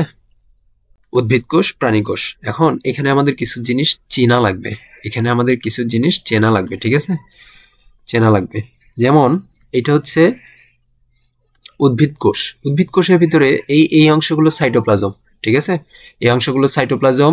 এই যে কালো যেটা দেখতে পাচ্ছি আমরা চার কোণা আছে কোণা দিয়ে, এটা হচ্ছে নিউক্লিয়ার পর্দা বা নিউক্লিয়ার মেমব্রেন। এই যে এখানে নিউক্লিয় পর্দা লিখে রাখছে, নিউক্লিয় পর্দা বা মেমব্রেন, মেমব্রেনের বাংলায় পর্দা আছে। ভিতরে এই যে গোল একটা দেখতে পাচ্ছি আমরা, এই যে গোল, ছোট্ট গোল, এটা হচ্ছে নিউক্লিওলাস। এগুলো আমাদের একটু চিনে রাখা লাগবে। হ্যাঁ, এগুলো আমাদের একটু চিনে রাখা লাগবে। নিউক্লিওলাস। আর এই যে চিকন চিকন দেখতে পাচ্ছি এগুলো হচ্ছে ক্রোমাটিন। এই ক্রোমাটিনগুলো এই প্রোফেজ পর্যায়ে আসার পরে ক্রোমাটিনগুলো ক্রোমোজোমে পরিণত হয়ে যায়। প্রোফেজ পর্যায়ে আসার পরে এই ক্রোমাটিনগুলো ক্রোমোজোমে পরিণত হয়ে যায়। ক্রোমোজোমগুলো দেখতে কেমন হয় সেটা আমি নিচে পিকচার রাখছি। এই যে ক্রোমোজোমগুলো দেখতে এইরকম হয়ে যায়। শেষ পর্যন্ত ক্রোমোজোমগুলো দেখতে এইরকম হয়ে যায়, এরকম হয়ে যায়। এরপরে হচ্ছে এই যে দেখো মাঝখান দিয়ে লম্বালম্বি ভাগ হয়ে যায়, মাঝখান দিয়ে লম্বালম্বি ভাগ হয়ে গেছে। এখন তোমরা জাস্ট এটা একটুখানি দেখে রাখো, এগুলো হচ্ছে এক একটা ক্রোমাটিড। আমি একটু আঁকিয়ে দেখাই, তাহলে বুঝতে পারবা তোমরা। এই যে এইটা হচ্ছে একটা ক্রোমাটিড, এই পুরোটা একটা ক্রোমাটিড, এই পুরোটা আরেকটা ক্রোমাটিড, এই পুরোটা আরেকটা ক্রোমাটিড। হ্যাঁ, এর ভিতরে এই যে হলুদ অংশটা হচ্ছে নাম হচ্ছে সেন্টোমিয়ার। সেন্টোমিয়ার আমরা সামনে পাবো। হলুদ অংশটার নাম কি? এই হলুদ অংশটার নাম হচ্ছে সেন্টোমিয়ার, ঠিক আছে। এখন আমরা এখানে একটু বাংলাগুলো পড়ি, তাহলে আমাদের জন্য বুঝতে ইজি হবে। কোষের নিউক্লিয়াস আকারে বড় হয়, যেটা এইখানে দেখায় নাই যে নিউক্লিয়াসটা আকারে বড় হচ্ছে, কিন্তু কোষের নিউক্লিয়াস, এইটা কিন্তু নিউক্লিয়াস ছিল, এই নিউক্লিয়াসটা আকারে কি হচ্ছে? বড় হচ্ছে। এই ধাপে প্রোফেজ ধাপে কোষের নিউক্লিয়াস আকারে বড় হয়। এরপরে কি বলছে? নিউক্লিয়ার জালিকা ভেঙে গিয়ে কতগুলো নির্দিষ্ট সংখ্যক আঁকাবাঁকা সুতার মতো অংশের সৃষ্টি হয়, এগুলোকে ক্রোমোজোম বলে। আমি বলছিলাম এই যে এই ক্রোমাটিনগুলো, এই যে ক্রোমাটিনগুলো এই যে এখানে লিখে দিছে, এই ক্রোমাটিনগুলো প্রোফেজ পর্যায়ে আসার পরে ক্রোমোজোমে পরিণত হয়ে যায়। এই যে ক্রোমোজোমে পরিণত হয়ে যায়, ঠিক আছে। ক্রোমোজোম দেখতে কেমন হয়? এই যে সর্বশেষে যায় এই যে এরকম হয়ে যায়, ঠিক আছে। এগুলো আমি দেখাইলাম, একটা বড় করে দেখাইছি যাতে তোমাদের বুঝতে ইজি হয়। এই যে এইটা, আচ্ছা, বলছে কি যে হচ্ছে এগুলোকে ক্রোমোজোম বলে। এরপর প্রতিটি ক্রোমোজোম লম্বালম্বি বিভক্ত হয়ে দুটি ক্রোমাটিড গঠন করে। এই যে আমি বলছিলাম এটা একটা ক্রোমাটিড, এটা একটা ক্রোমাটিড। এই প্রত্যেকটা ক্রোমোজোম লম্বালম্বি দুই ভাগে বিভক্ত হয়ে গেছে। এই যে লম্বালম্বি বিভক্ত হয়েছে না দুই ভাগে, লম্বালম্বি বিভক্ত হয়ে গেছে, দুটি ক্রোমাটিড গঠন করে। এগুলো সেন্টোমিয়ার নামক একটি বিন্দুতে যুক্ত থাকে। এই যে বলছিলাম এটা সেন্টোমিয়ার, এই সেন্টোমিয়ার নামক এই বিন্দুতে যুক্ত আছে এগুলো, ঠিক আছে। তো এই দুইটা বৈশিষ্ট্য তোমাদের একটু মুখস্থ রাখা লাগবে, মুখস্থ রাখা লাগবে। আচ্ছা, এবার পার্ট 3-তে যদি যাই, prometaphase, metaphase, anaphase, telophase. Part 3 prometaphase. এই ধাপটি সবচেয়ে স্বল্পস্থায়ী, তার মানে সবচেয়ে বড় কি? প্রোফেজ। সবচেয়ে ছোট কি? প্রোমেটাফেজ। আচ্ছা, এখানে বলছে কি নিউক্লিয়ার পর্দা ও নিউক্লিয় লাসগুলো বিলুপ্ত হয়। এগুলো কিন্তু তোমাদের একটু মুখস্থ করা লাগবে, ঠিক আছে। এগুলো একটু মুখস্থ করা লাগবে, কারণ তোমাদের আসতে পারে যে হচ্ছে প্রোমেটাফেজ ধাপে কি কি হয় সেগুলো ডিটেলসে লেখো, আসতে পারে। আবার এমনও আসতে পারে যে প্রোমেটাফেজ ধাপে কি কি হয় সেটা চিত্রের মাধ্যমে দেখাও, তখন এই যে চিত্রের মাধ্যমে দেখানো লাগবে। এই যে নিচে আমি চিত্র নিয়ে আসছি। হ্যাঁ, তো এখানে কি নিউক্লিয়ার পর্দা ও নিউক্লিওলাস প্রায় বিলুপ্ত হয়ে যায়। নিউক্লিওলাস কি ছিল? এই যে গোলে এটা ছিল নিউক্লিয়াস, এই গোলে এটা ছিল কি? নিউক্লিওলাস। এই নিউক্লিওলাসটা বিলুপ্ত হয়, তার মানে বিলুপ্ত, নিউক্লিওলাস বিলুপ্ত হয় কোথায়? প্রোমেটাফেজ ধাপে। হ্যাঁ, এরপরে হচ্ছে নিউক্লিয়ার পর্দা। আমি বলছিলাম এই যে নিউক্লিয়ার পর্দা, এই যে যে যে কাটা কাটা কাটা কাটা দাগ দেওয়া না, কাটা কাটার দাগ দেওয়া, এইগুলো হচ্ছে নিউক্লিয়ার পর্দা। আমি সুন্দর করে আঁকাইতে পারি নাই, যাই হোক, এগুলো হচ্ছে নিউক্লিয়ার পর্দা। এই নিউক্লিয়ার পর্দাগুলো এখানে বিলুপ্ত হয়ে যায়, ঠিক আছে। প্রথমটা গেল, দ্বিতীয়টা হচ্ছে কোষে উত্তর মেরু এবং দক্ষিণ মেরু পর্যন্ত বিস্তৃত কতগুলো তন্তুর আবির্ভাব ঘটে, এগুলো মাকু আকৃতি ধারণ করে, তাই একে স্পিন্ডল যন্ত্র বলে। স্পিন্ডল যন্ত্রের মধ্যভাগকে বিষুবীয় অঞ্চল বলে। এখন এখানে এই যে কোষের উত্তর মেরু থেকে দক্ষিণ মেরু পর্যন্ত বিস্তৃত কতগুলো তন্তুর আবির্ভাব ঘটে। তন্তু বলতে কি বোঝাইছে জানো? এই যে এগুলোকে বোঝাইছে, এই যে গোল গোল এগুলো হচ্ছে এক একটা তন্তু। আর এই একটা কোষে যতগুলো তন্তু থাকে এই সবগুলো তন্তু মিলা হচ্ছে স্পিন্ডল যন্ত্র। ঠিক আছে, এগুলো এই সবগুলো মিলা হচ্ছে স্পিন্ডল যন্ত্র। আবারও বলতেছি, এই সবগুলো মিলায় কি স্পিন্ডল যন্ত্র। এখন এগুলো হচ্ছে মাকু আকৃতির, বুঝছো? এগুলো হচ্ছে মাকু আকৃতির, তাই এগুলোকে স্পিন্ডল যন্ত্র বলা হয়। আচ্ছা, এটা গেল। এরপর হচ্ছে স্পিন্ডল যন্ত্রের মধ্যভাগকে বিষুবীয় অঞ্চল বলে। এই যে এই মধ্যভাগকে বিষুবীয় অঞ্চল বলে। হ্যাঁ, এই মাঝ বরাবর এটাকে বলা হয় হচ্ছে বিষুবীয় অঞ্চল। এই মাঝ বরাবর অঞ্চলকে বলা হয় বিষুবীয় অঞ্চল। আচ্ছা, এটা হচ্ছে উদ্ভিদ কোষ। এটা কি? এটা হচ্ছে উদ্ভিদ কোষ, এটা উদ্ভিদ কোষ। আর এইটা হচ্ছে প্রাণী কোষ, এটা হচ্ছে প্রাণী কোষ। প্রাণী কোষ গোল হয় আমি বলছিলাম। এখন উদ্ভিদ কোষের কি? উদ্ভিদ কোষের দুইটা মেরু তৈরি হয়েছে। হ্যাঁ, মেরুতে কিন্তু কোনো কিছু নাই, এই মেরুতেও কিছু নাই, এই মেরুতেও কিছু নাই। কিন্তু প্রাণী কোষে কি আছে জানো? প্রাণী কোষে সেন্ট্রিওল থাকে। সেন্ট্রিওল, এই যে এইটা সেন্ট্রিওল, যেটা উদ্ভিদ কোষে থাকে না, যেটা উদ্ভিদ কোষে থাকে না। এই সেন্ট্রিওল থেকে তন্তুর সৃষ্টি হয়, এই সেন্ট্রিওল থেকে তন্তুর সৃষ্টি হয়। এটা আমরা সামনে গেলে পাবো, আমরা রিডিং পড়ি যে হচ্ছে স্পিন্ডল যন্ত্রের মধ্যভাগকে বিষুবীয় অঞ্চল বলে, এটা তো বললাম। এরপর হচ্ছে প্রাণীকোষে সেন্ট্রিওল দুটির চারিদিক থেকে বিচ্ছুরিত রশ্মির মতো অ্যাস্টার রশ্মির আবির্ভাব ঘটে এবং কোষের দুই বিপরীত মেরুতে পৌঁছাতে স্পিন্ডল তন্তু গঠন করে। এই যে আমি বললাম প্রাণীকোষের সেন্ট্রিওল দুটির চারিদিক থেকে বিচ্ছুরিত রশ্মির মতো অ্যাস্টার রশ্মির আবির্ভাব ঘটে। এই যে এগুলো হচ্ছে অ্যাস্টার রশ্মি, এই যে দেখতেছো না খুঁটি খুঁটি খুঁটি খুঁটি, এগুলো হচ্ছে অ্যাস্টার রশ্মি। এই যে অ্যাস্টার রশ্মি, এই স্পিন্ডল এটা হচ্ছে সেন্ট্রিওল, সেন্ট্রিওল থেকে এই অ্যাস্টার রশ্মির উদ্ভব ঘটে, সেন্ট্রিওল থেকে এই অ্যাস্টার রশ্মির আবির্ভাব ঘটে। ঠিক আছে, এরপরে কি? কোষের দুই মেরুতে পৌঁছাতে স্পিন্ডল তন্তু গঠন করে। এই যে এই স্পিন্ডল তন্তু গঠন করতেছে এই অ্যাস্টার রশ্মি, এই অ্যাস্টার রশ্মি, এই যে লিখে রাখছে, দেখছো? এই যে লিখে রাখছে, অ্যাস্টার রশ্মি থেকে কিন্তু এই স্পিন্ডল তন্তু গঠন হচ্ছে। স্পিন্ডল তন্তু আমি কি বলছিলাম? এগুলো এক একটা স্পিন্ডল তন্তু, এই যে গোল গোল, এগুলো এক একটা স্পিন্ডল তন্তু গঠন করে। তন্তুগুলো পরস্পরের সাথে যুক্ত হয়ে স্পিন্ডল যন্ত্র গঠন করে। এই সবগুলো পুরোটাকে আমি কি বলছিলাম? স্পিন্ডল যন্ত্র। এই যে এই সবগুলো মিলায় কি স্পিন্ডল যন্ত্র গঠন করে। এরপর হচ্ছে স্পিন্ডল যন্ত্রের প্রত্যেকটা তন্তুকে স্পিন্ডল তন্তু বলে, এটা তো আমি বুঝাইলামই। এদের থেকে যে তন্তুগুলো ক্রোমোজোমের সেন্ট্রোমিয়ারে যুক্ত হয় তাদেরকে ট্রাকশন ফাইবার বা আকর্ষণ তন্তু বলে। এখন এই যে তন্তুগুলো, হ্যাঁ, এই তন্তুগুলো সবই কি ক্রোমোজোম? এই যে মাঝখানে যে ক্রোমোজোমগুলো, এই যে এগুলো এক একটা ক্রোমোজোম, হ্যাঁ, এগুলো এক একটা ক্রোমোজোম, এই যে একটা ক্রোমোজোম। এই সবগুলো তন্তু কি ক্রোমোজোমের সাথে যুক্ত হইছে? না। দেখো, এই যেমন এটা ফাঁকা আছে, এখান থেকে এই শেষের দুইটা ফাঁকা আছে, এগুলোতে কোনো ক্রোমোজোম নাই। তো যেগুলোতে ক্রোমোজোম আছে, এই যে এটাতে ক্রোমোজোম আছে, তখন এগুলোকে ট্রাকশন ফাইবার বলা হয়, এগুলোকে ট্রাকশন ফাইবার বা আকর্ষণ তন্তু বলা হয়। এগুলো তোমাদের অনেক কঠিন লাগতেছে, আমি বুঝছি, এই জিনিসটা আমিও জানি, আমার নিজের কাছেও এগুলো কঠিন লাগছে। এখন কিছু করার নেই ভাইয়া, এগুলো তো পড়া লাগবেই। তো এগুলো তোমাদের একটু কঠিন লাগছে মনে হয়, তোমরা এরকম চিত্রের সাথে মিলায় পড়বা। সবচাইতে এগুলো মনে রাখার সবচাইতে ইজিয়েস্ট টেকনিক হচ্ছে এগুলো চিত্রের সাথে মিলিয়ে পড়া। ঠিক আছে, তোমরা একটু চিত্রের সাথে মিলিয়ে পড়বা। ঠিক আছে, ওকে, এগুলো কিন্তু মুখস্থ করিয়ে নিও। ওকে, এরপরে আমরা যদি মেটাফেজে যাই, এই ধাপে ক্রোমোজোমগুলো স্পিন্ডল যন্ত্রের বিষুবীয় অঞ্চলে আসে। স্পিন্ডল যন্ত্রের বিষুবীয় অঞ্চলে আসে। স্পিন্ডল যন্ত্র বলতে কি বলছিলাম? এই যে এগুলো হচ্ছে, এই যে চিকন চিকন, এগুলো হচ্ছে সবগুলো মিলে স্পিন্ডল যন্ত্র। এরপর কি স্পিন্ডল যন্ত্রের বিষুবীয় অঞ্চলে আসে। বিষুবীয় অঞ্চল কি বলছিলাম? এই মাঝ বরাবর যে অঞ্চলটা, এই অঞ্চলটাকে বিষুবীয় অঞ্চল বলে। এরপরে বলছে কি, এবং সেন্ট্রোমিয়ারের সাথে তন্তু দিয়ে আটকে থাকে। সেন্ট্রোমিয়ার কি বলছিলাম? ক্রোমোজোমের সেন্ট্রোমিয়ার আমি এখানে দেখাইছিলাম না? এই যে এখানে এই যে সেন্ট্রোমিয়ার, ঠিক আছে, এই যে হলুদ অংশটা হচ্ছে সেন্ট্রোমিয়ার। এই সেন্ট্রোমিয়ারের সাথে এই স্পিন্ডল তন্তুগুলো এসে আটকে থাকে, এইভাবে যায়, এই মাঝ বরাবর এইভাবে যায়। আমার লেখাটা সোজা হচ্ছে না, এইভাবে এই মাঝ বরাবর দিয়ে চলে যায়। ঠিক আছে, এরপর কি এ ধাপে ক্রোমোজোমগুলো সবচেয়ে খাটো ও মোটা দেখায়। কোন ধাপে? মেটাফেজ ধাপে। মেটাফেজ ধাপে ক্রোমোজোমগুলো সবচেয়ে খাটো ও মোটা দেখায়। দেখো, আমি এখানে একটা পিকচার নিয়ে আসছি যেটা দিয়ে তোমরা আরো ইজিতে বুঝতে পারবা। এই যে ক্রোমোজোমগুলো বিষুবীয় অঞ্চলে এসে অবস্থান করছে এবং এই যে গোল গোল সেন্ট্রোমিয়ারের সাথে স্পিন্ডল তন্তুগুলো যুক্ত হয়েছে। ঠিক আছে, এটা হচ্ছে উদ্ভিদ কোষের, এটা হচ্ছে প্রাণী কোষের। ওকে, তো অ্যানাফেজ ধাপ, এখন ধাপগুলো কি মনে ছিল? আমি একটু যদি রিক্যাপ করে দিই যে হচ্ছে মাইটোসিস কোষ বিভাজনে, আমি যদি একটু রিক্যাপ করে দিই, মাইটোসিস কোষ বিভাজনে দুইটা পর্যায় ছিল। প্রথম পর্যায় ছিল কি? ক্যারিওকাইনেসিস। ক যেমন বাংলা বর্ণমালার প্রথম অক্ষর, সেম ভাবে ক্যারিওকাইনেসিস কি হয়? প্রথমে হয়। ক্যারিওকাইনেসিস কি? নিউক্লিয়াসের বিভাজন। ঠিক আছে, এরপরে কি? সাইটোকাইনেসিস। সাইটোকাইনেসিস কি? সাইটোপ্লাজমের বিভাজন। দুইটা গেল, এবার ক্যারিওকাইনেসিস ও সাইটোপ্লাজম।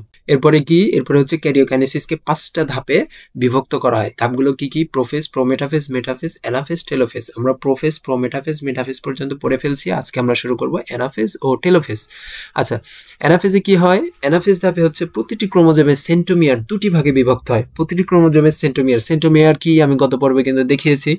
এই সেন্ট্রোমিয়ার প্রতিটি ক্রোমোজোমের সেন্ট্রোমিয়ার দুটি ভাগে বিভক্ত হয়। ফলে প্রত্যেক ক্রোমাটিড কি? দুই ভাগে ভাগ হয়ে যাওয়ার পরে ক্রোমাটিড হয়ে যাচ্ছে দুইটা। একটা ক্রোমোজোম লম্বালম্বিভাবে বিভক্ত হয় দুইটা ক্রোমাটিডে পরিণত হচ্ছে।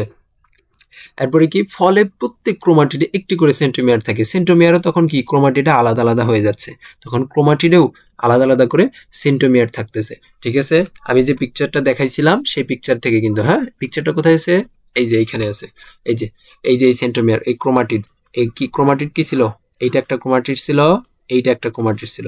ক্রোমাটিডগুলো মাঝ বরাবর ভাগ হয়ে আলাদা আলাদা হয়ে যাচ্ছে এবং প্রত্যেকটা ক্রোমাটিডে আলাদা করে একটা করে সেন্ট্রোমিয়ার গঠন হচ্ছে। ঠিক আছে, এরপরে আমরা যদি আবার যাই অ্যানাফেজ, তো গেল এটা যে প্রত্যেক ক্রোমাটিডে একটি করে সেন্ট্রোমিয়ার থাকে। আচ্ছা, এটা গেল। এরপর কি? ক্রোমাটিডগুলো পরস্পর থেকে বিচ্ছিন্ন হয়ে যায়। ক্রোমাটিডগুলো পরস্পর থেকে বিচ্ছিন্ন হয়ে যায়। আমি যদি এই পিকচারটা দিয়ে তোমাদেরকে দেখাই, এই যে, আচ্ছা, এই যে এখানে কি হয়েছে? এখানে দেখো ক্রোমাটিডগুলো, এই যে একটা ক্রোমোজোম দুই ভাগে বিভক্ত হয়ে গেছে। এইটা একটা ক্রোমাটিড, এইটা একটা ক্রোমাটিড। ক্রোমাটিড দুইটা কি বিচ্ছিন্ন হয়ে গেছে? বিচ্ছিন্ন হয়ে মেরুর দিকে চলাচল আগমন করতেছে, তাই না? মেরুর দিকে চলে যাচ্ছে। তো এইটা এখানে বলছে যে অবস্থায় প্রতিটি ক্রোমাটিডকে অপত্য ক্রোমোজোম বলে। আচ্ছা, প্রতিটি ক্রোমাটিডকে অপত্য ক্রোমোজোম বলে। এই একটা ক্রোমাটিডকে তখন অপত্য ক্রোমোজোম বলে। আমি অপত্য বলতে কি বলছিলাম? অপত্য বলতে নতুন সৃষ্ট বাচ্চা। ঠিক আছে, অপত্য ক্রোমোজোম বলে। এই প্রতিটি ক্রোমাটিডকে এক একটা অপত্য ক্রোমোজোম বলে। এরপর ক্রোমোজোমগুলোর সাথে যুক্ত আকর্ষণ তন্তুগুলো সংকোচনের ফলে অপত্য ক্রোমোজোমগুলো অর্ধেক উত্তর মেরুর দিকে, অর্ধেক দক্ষিণ মেরুর দিকে অগ্রসর হয়।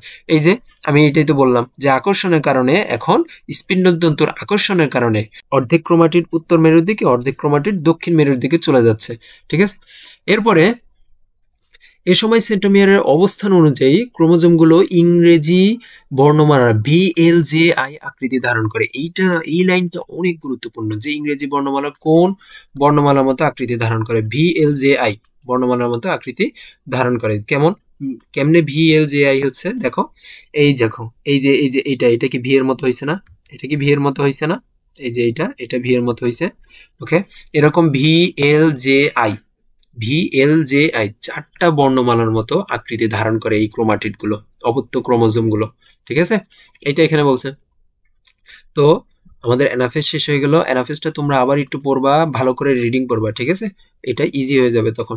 আচ্ছা, এবার হচ্ছে পার্ট 4, টেলোফেজ। টেলোফেজে কি হচ্ছে? অপত্য ক্রোমোজোমগুলো বিপরীত মেরুতে এসে পৌঁছায়। অপত্য ক্রোমোজোমগুলো বিপরীত মেরুতে এসে পৌঁছায়। এরপর উভয় মেরুর ক্রোমোজোমগুলো ঘিরে নিউক্লিয়ার পর্দা, নিউক্লিওলাসের পুনরাবির্ভাব ঘটে। আচ্ছা, নিউক্লিয়ার পর্দা, নিউক্লিওলাস এগুলো সব কি বিলুপ্ত হয়ে গেছিল না? কোন পর্যায়ে বিলুপ্ত হয়েছিল? প্রোফেজ পর্যায়ে বিলুপ্ত হয়ে গেছিল, তাই না? আমি ভুলে গেছি, তোমাদের কি মনে আছে? প্রোফেজ পর্যায়ে কি বিলুপ্ত হয়েছিল? হ্যাঁ, মেটাফেজ পর্যায়ে নিউক্লিয়ার পর্দা ও নিউক্লিওলাসের প্রায় বিলুপ্ত হয়ে যায়। তার মানে বিলুপ্ত হয়েছিল কোথায়? মেটাফেজ পর্যায়ে। দেখছো, আমি ভুল করছি। এটা কিন্তু তোমাদের টিচাররাও এইভাবে জিজ্ঞাবে, তোমরা কিন্তু ভুল করিও না। মেটাফেজ পর্যায়ে কি হয়েছিল? এই ক্রোমোজোমের যে ঘিরে যে নিউক্লিয়ার পর্দাটা ছিল বা নিউক্লিয়ার মেমব্রেনটা ছিল, আবার নিউক্লিওলাসটা ছিল, এগুলো চলে গেছিল। কিন্তু টেলোফেজ পর্যায়ে আবার এগুলো ব্যাক করবে। টেলোফেজ পর্যায়ে কি আবার এগুলো পুনরাবির্ভাব ঘটবে বা আবার এগুলো ব্যাক করবে। হ্যাঁ, এটা কিন্তু খুব গুরুত্বপূর্ণ একটা পয়েন্ট। এরপরে কি? প্রাণীকোষে উভয় মেরুতে একটি করে সেন্ট্রিওলের সৃষ্টি হবে। প্রাণীকোষে উভয় মেরুতে একটি করে সেন্ট্রিওলের সৃষ্টি হবে। এই যে প্রাণীকোষ। ঠিক আছে, আচ্ছা, এই অবস্থায় ক্রোমোজোমগুলো সরু ও লম্বা আকার ধারণ করে পরস্পরের সাথে জট পাকিয়ে নিউক্লিয়ার রেটিকুলাম গঠন করে। নিউক্লিয়ার রেটিকুলাম কি? এই যে ক্রোমোজোম, যে অপত্য ক্রোমোজোমগুলো দুই মেরুর দিকে চলে যাওয়া শুরু করছিল, পরে মেরুতে যে এই যে মেরুতে চলে গেছে, এই যে মেরুতে চলে গেছে, মেরুতে এসে এরা আবার আগের মতো ওই যে প্রথমে যেমন জট পাকায় ছিল ওরকম জট পাকানো হয়ে গেছে। জট পাকিয়ে কি করছে? নিউক্লিয়ার রেটিকুলাম গঠন করছে। এখন তোমাকে আমি যে তোমাদেরকে প্রশ্ন আসবে, শিওর প্রশ্ন আসবে এটা, যে নিউক্লিয়ার রেটিকুলাম তৈরি হয় কোন ধাপে? টেলোফেজ ধাপে। নিউক্লিয়ার রেটিকুলাম তৈরি হয় কোন ধাপে? টেলোফেজ ধাপে। তার মানে এগুলো হয়ে গেছে কি? Nuclear reticulum. ঠিক আছে, এগুলো হয়ে গেছে নিউক্লিয়ার রেটিকুলাম। এভাবে কোষের দুই মেরুতে দুটি অপত্য নিউক্লিয়ার সৃষ্টি হয় এবং ক্যারিওকাইনেসিসের সমাপ্তি ঘটে। দুটি অপত্য নিউক্লিয়াস, দেখো এখন কিন্তু দুইটা নিউক্লিয়াস হয়ে গেছে, দুইটা নিউক্লিয়াস হয়ে গেছে না? এই যে একটা নিউক্লিয়াস, এই যে একটা নিউক্লিয়াস, দুইটা নিউক্লিয়াস তৈরি হয়ে গেছে। এইভাবে কি হচ্ছে? দুটি অপত্য নিউক্লিয়াস গঠিত হচ্ছে এবং ক্যারিওকাইনেসিসের সমাপ্ত হয়ে যাচ্ছে। ফাইনালি আমরা টেলোফেজ পর্যন্ত শেষ করছি, মাইটোসিস বিভাজন। এখন অনেকে হয়তো বা ঠিকঠাক বুঝতে পারো নাই, যার কারণে আমি একটা ভিডিওর মাধ্যমে দেখাই, ভিডিওর মাধ্যমে দেখলে তোমরা বুঝতে পারবা। ঠিক আছে, এই যে ভিডিওটা, এখন এটা হচ্ছে একটা প্রাণীকোষ। ঠিক আছে, এটা একটা প্রাণীকোষ। এই প্রাণীকোষের ভিতরে এই যে ভিতরে যে ক্রোমোজোমগুলো আমরা দেখতে পাচ্ছি, ক্রোমোজোমগুলো কি চিনতে পারছো তুমি? ক্রোমোজোমগুলো যে দেখতে পাচ্ছি, এই যে ক্রোমোজোমগুলো, ক্রোমোজোমগুলো, ঠিক আছে, ক্রোমোজোমগুলো। এখন একটু করে ভিডিওটা যদি চালু করি, ওকে ওকে ওকে ওকে ওকে ওকে, এই যে এইখানে কি হচ্ছে? নিউক্লিয়াসটা আকার একটু বড় হয়েছে। এই যে স্পিন্ডল যন্ত্রগুলা, তাই না? এই যে স্পিন্ডল যন্ত্রগুলা, স্পিন্ডল যন্ত্রগুলো, যেহেতু এটা প্রাণীকোষ সেহেতু এখানে কি থাকবে? দুই মাথায় দুইটা সেন্ট্রিওল থাকবে, দুই মাথায় দুইটা সেন্ট্রিওল থাকবে, দেখছো নি? সেন্ট্রিওল দুইটা। ওকে, তো এই যে ক্রোমোজোমের সাথে লেগে গেছে, ক্রোমোজোমের সাথে স্পিন্ডল যন্ত্র বা তন্তুগুলো লেগে গেছে, স্পিন্ডল তন্তুগুলো লেগে গেছে ক্রোমোজোমের সাথে। এখন কি হবে দেখি, এরপরে কি বিষুবীয় অঞ্চলে আসবে, আমরা শিখেছিলাম বিষুবীয় অঞ্চলে আসবে। এই যে আস্তে আস্তে বিষুবীয় অঞ্চলে আসতেছে, দেখছো? বিষুবীয় অঞ্চলে চলে আসছিল কিন্তু, আবারও যদি দেখাই, এই যে বিষুবীয় অঞ্চলে চলে আসছে, হ্যাঁ, সবগুলো মাঝ বরাবর চলে আসছে। আসার পরে কি হবে? এখন ভাগ হয়ে যাবে, দুই ভাগ হয়ে যাবে ক্রোমোজোমগুলো, সেন্ট্রোমিয়ার ব্যতীত আলাদা আলাদা দুইটা ভাগ হয়ে যাবে, যেগুলো হচ্ছে ক্রোমাটিড। এক একটা ক্রোমাটিড, একটা একটা ক্রোমোজোম থেকে দুইটা ক্রোমাটিডে বিভক্ত হবে, তাই না? এই যে ক্রোমাটিডে বিভক্ত হয়ে গেছে, আর এই ক্রোমাটিডগুলো কি ভিএল যে আকৃতি ধারণ করছে। আচ্ছা, এরপরে যদি আমরা যে চালু করি, দেখো এই যে এখানে কি হলো? এইটা একটা নিউক্লিয়াস আস্তে আস্তে পরিণত হয়ে যাচ্ছে, এটা একটা নিউক্লিয়াসে পরিণত হয়ে যাচ্ছে, এটা একটা নিউক্লিয়াসে পরিণত হয়ে যাচ্ছে। এগুলা কি ছিল? সাইটোপ্লাজম ছিল। এখন এই যে নিউক্লিয়াস তো দুইটা আলাদা হয়ে গেছে, নিউক্লিয়াস দুইটা আলাদা হয় কি ছিল? নিউক্লিয়াস দুইটা আলাদা হয়েছিল হচ্ছে ক্যারিওকাইনেসিস। আমরা জানতাম কি আগে ক্যারিওকাইনেসিস ঘটবে, তারপরে কি হবে? সাইটোকাইনেসিস বা সাইটোপ্লাজমের বিভাজন ঘটবে, তাই না? আমি আবারও যদি বলি, আমরা জানতাম যে আগে কি হবে? ক্যারিওকাইনেসিস হবে। ক্যারিওকাইনেসিস কি ছিল? নিউক্লিয়াসের বিভাজন। এই যে নিউক্লিয়াসের বিভাজন হয়ে গেছে, দেখছো না? নিউক্লিয়াসের বিভাজন হয়ে গেছে। এখন কি হবে? সাইটোপ্লাজমের বিভাজন হবে। সাইটোপ্লাজম কি? এগুলো এই যে পানির মতো দেখতে, এগুলো হচ্ছে সাইটোপ্লাজম। এই সাইটোপ্লাজমের বিভাজন হয়ে যাবে। সাইটোপ্লাজমের বিভাজন হয়ে তারপরে কি হবে? দুইটা আলাদা আলাদা কোষে পরিণত হয়ে যাবে, তাই না? এই যে সাইটোপ্লাজমের বিভাজন হয়ে গেল। এই যে এখন পূর্ণ দুইটা আলাদা কোষ হয়ে গেছে, পূর্ণ দুইটা আলাদা কোষ হয়ে গেছে, যার ভিতরে এটা নিউক্লিয়াস। আমি যদি আরেকটু আগে ভিডিওটা, এই যে এখন এটা একটা নিউক্লিয়াস, এই যে ওর সাইটোপ্লাজম আলাদা হয়ে গেছে। সাইটোপ্লাজমের যে বিভাজন, এটাকে কি বলছিলাম? সাইটোপ্লাজমের বিভাজন কি বলছিলাম? সাইটোকাইনেসিস। এই যে নিউক্লিয়াস, সাইটোপ্লাজম আলাদা আলাদা হয়ে গেছে, এইটাই হচ্ছে মাইটোসিস, কোষ বিভাজন। বুঝছো? এই তো শেষ। ওকে, তো আমরা পড়ছি প্রোফেজ পড়ছি, প্রোমেটাফেজ পড়ছি, মেটাফেজ পড়ছি, অ্যানাফেজ পড়ছি, টেলোফেজ পড়ছি। তো এই পাঁচটা ভাগের যেগুলো হচ্ছে, যেগুলো বাংলায় যে লেখা আছে, যে ধাপে কোন ধাপে কি হচ্ছে, এগুলো কিন্তু খুবই গুরুত্বপূর্ণ। এগুলো কিন্তু সৃজনশীল প্রশ্নে এগুলোই দিবে, ঠিক আছে? আবার অনেক সময় বলবে চিত্র আঁকাইতে। তো এই চিত্র আঁকানোটার জন্য তোমরা চিত্রটা কিভাবে আঁকাতে হয় এগুলো তোমরা ইউটিউবে দেখে নিবা। হ্যাঁ, ইউটিউবে অনেক ভিডিও আছে এমন, আমি কমেন্ট সেকশনে বা ডেসক্রিপশনে আমি এরকম একটা সুন্দর একটা ভিডিও লিঙ্ক দিয়ে দিবনি, তোমরা এটা দেখিয়া করিও।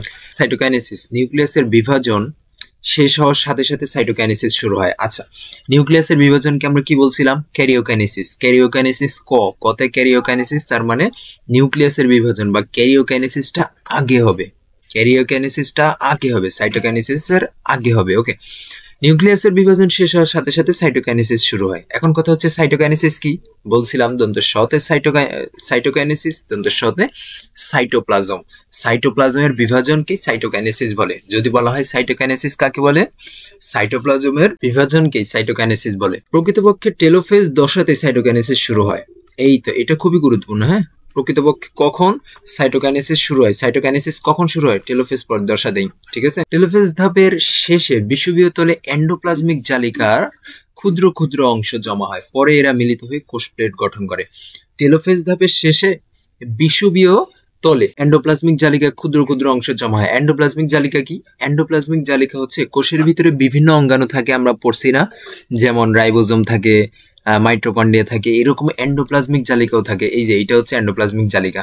ঠিক আছে, এটা হচ্ছে এন্ডোপ্লাজমিক জালিকা, এই টাইপের, অনেকটা এই টাইপের পেঁচানো। তো এই এন্ডোপ্লাজমিক জালিকা ক্ষুদ্র অংশ জমা হয় হচ্ছে বিষুবীয় তলে। কখন? টেলোফেজ ধাপে। পরে এরা মিলিত হয়ে কোষ প্লেট গঠন করে। এখন কথা হচ্ছে কোষ প্লেট কি?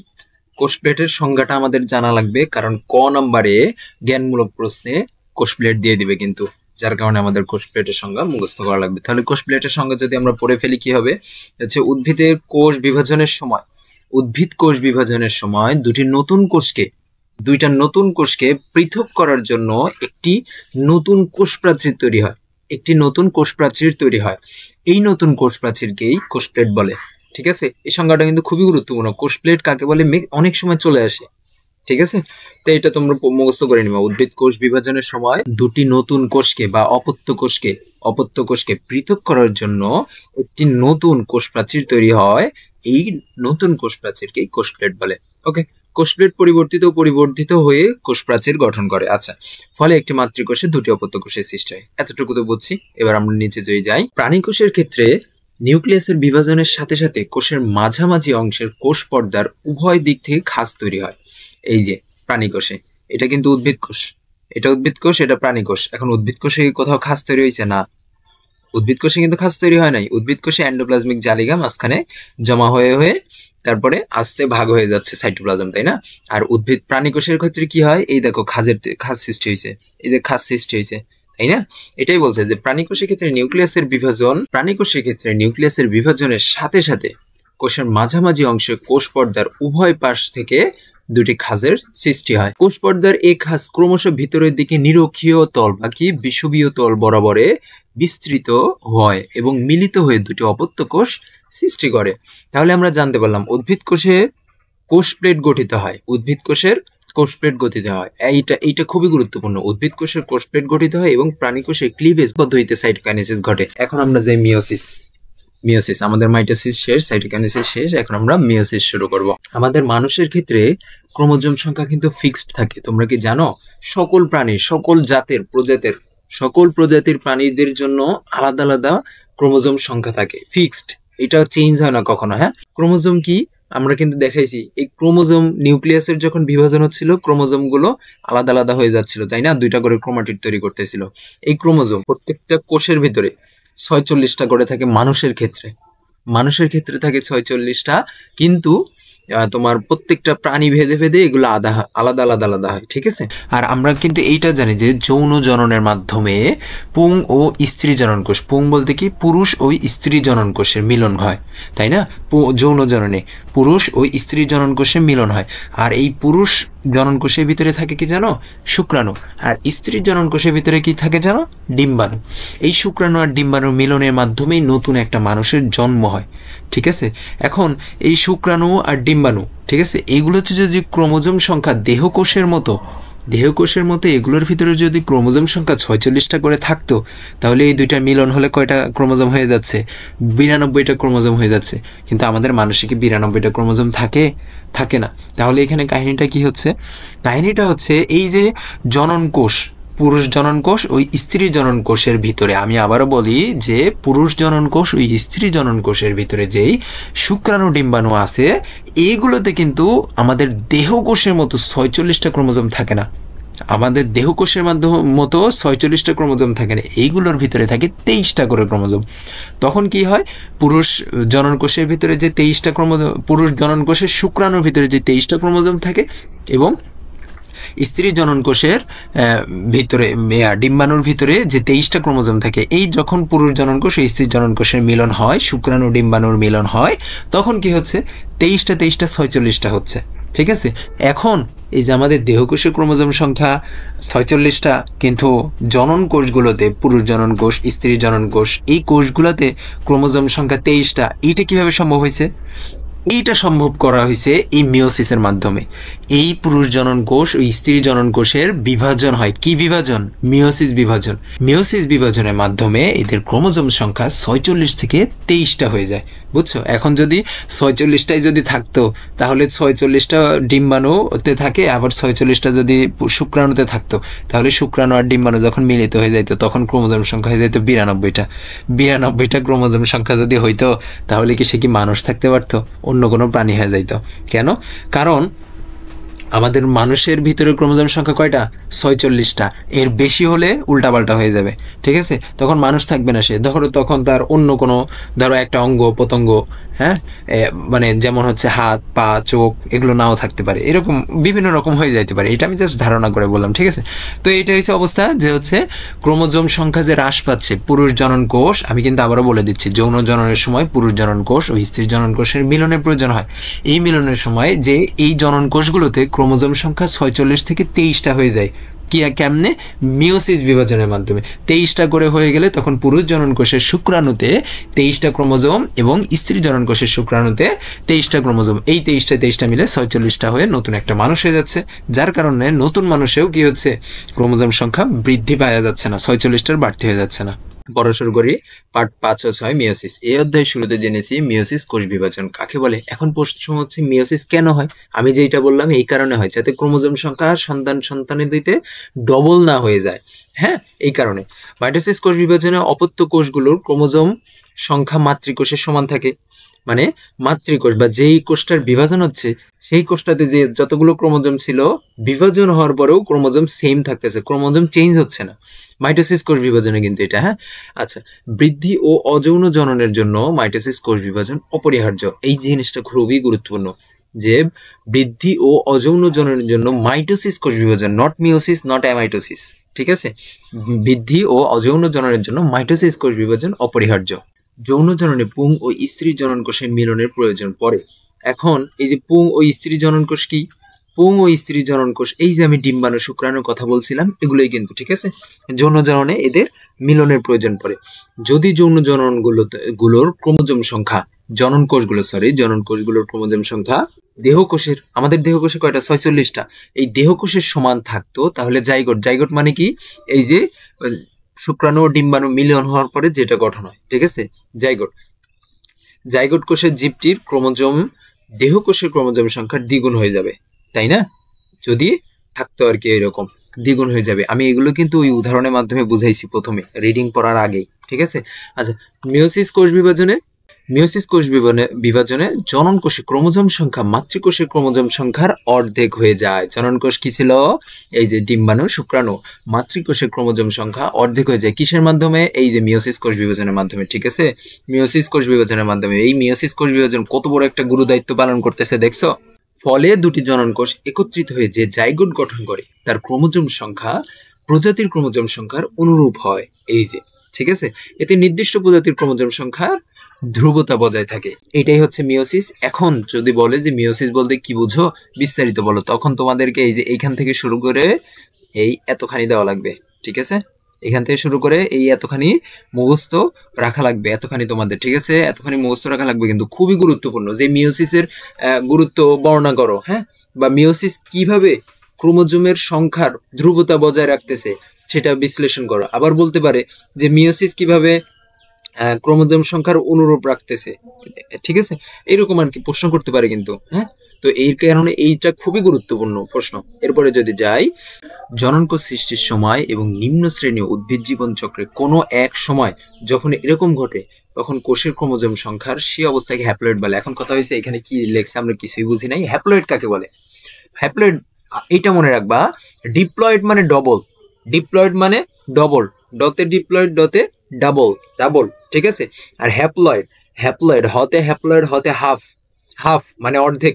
ঠিক আছে, হতে হ্যাপ্লয়েড, হাফ হতে হ্যাপ্লয়েড হতে হাফ। হাফ দেখো বলছে হাফ, হ্যাপ্লয়েড বলতে বোঝাইছে হচ্ছে আমি যে বললাম না যে হচ্ছে শুক্রাণু এবং ডিম্বাণু ক্রোমোজোম সংখ্যা অর্ধেক হয়ে যায়, আমি বললাম না শুক্রাণু এবং ডিম্বাণুর ক্রোমোজোম সংখ্যা অর্ধেক হয়ে যায়, এই অর্ধেক বা হাফ থাকা অবস্থাকে হ্যাপ্লয়েড বলা হয়। ঠিক আছে, হ্যাপ্লয়েড বলা হয়। আর আমাদের দেহকোষগুলো কি 46টাই ক্রোমোজোম থাকে। আমাদের দেহকোষটা কি 46টাই ক্রোমোজোম থাকে। এই সময়টাকে কি এই অবস্থাকে কি বলা হয়? ডিপ্লয়েড বা ডবল। ডিপ্লয়েড বা ডবল বলা হয়। ঠিক আছে, তার মানে এখন তোমাকে যদি বলা হয় হ্যাপ্লয়েড কাকে বলে, এটা খুবই গুরুত্বপূর্ণ। হ্যাপ্লয়েড কাকে বলে? এখান থেকে এই যে আমি সংজ্ঞাটা সুন্দর করে গোছায় দিছি যে হচ্ছে নিম্ন শ্রেণীর উদ্ভিদের জীবনচক্রে কোনো এক সময় কোষের ক্রোমোজোম সংখ্যা অর্ধেক থাকে, ওই যখন হচ্ছে শুক্রাণু ডিম্বাণু অবস্থায় থাকে, ঠিক আছে, ওই সময় অর্ধেক থাকে, সে অবস্থাকে হ্যাপ্লয়েড বলে। হ্যাপ্লয়েড বলে। আর ডিপ্লয়েড কাকে বলে? ডিপ্লয়েড বলে হচ্ছে যে হচ্ছে যখন দুটি হ্যাপ্লয়েড কোষে মিলন, যখন দুটি হ্যাপ্লয়েড কোষে মিলন ঘটে তখন সে অবস্থাকে ডিপ্লয়েড বলে। তখন সে অবস্থাকে ডিপ্লয়েড বলে যখন দুটি হ্যাপ্লয়েড কোষের মিলন ঘটে, যখন দুটি হ্যাপ্লয়েড কোষের মিলন ঘটে তখন সে অবস্থাকে ডিপ্লয়েড বলে। তাহলে হ্যাপ্লয়েড এবং ডিপ্লয়েডের সংজ্ঞা কিন্তু জানা লাগবে, আবার অনুধাবনমূলকেও দিয়ে দিবে হ্যাপ্লয়েড এবং ডিপ্লয়েড। ঠিক আছে, এই যে দেখো ডিপ্লয়েড বলতে কি বোঝায়? 2n কে বোঝায়। আর হ্যাপ্লয়েড বলতে শুধু n কে বোঝায়। ডিপ্লয়েড ডবল, 2 গুণ।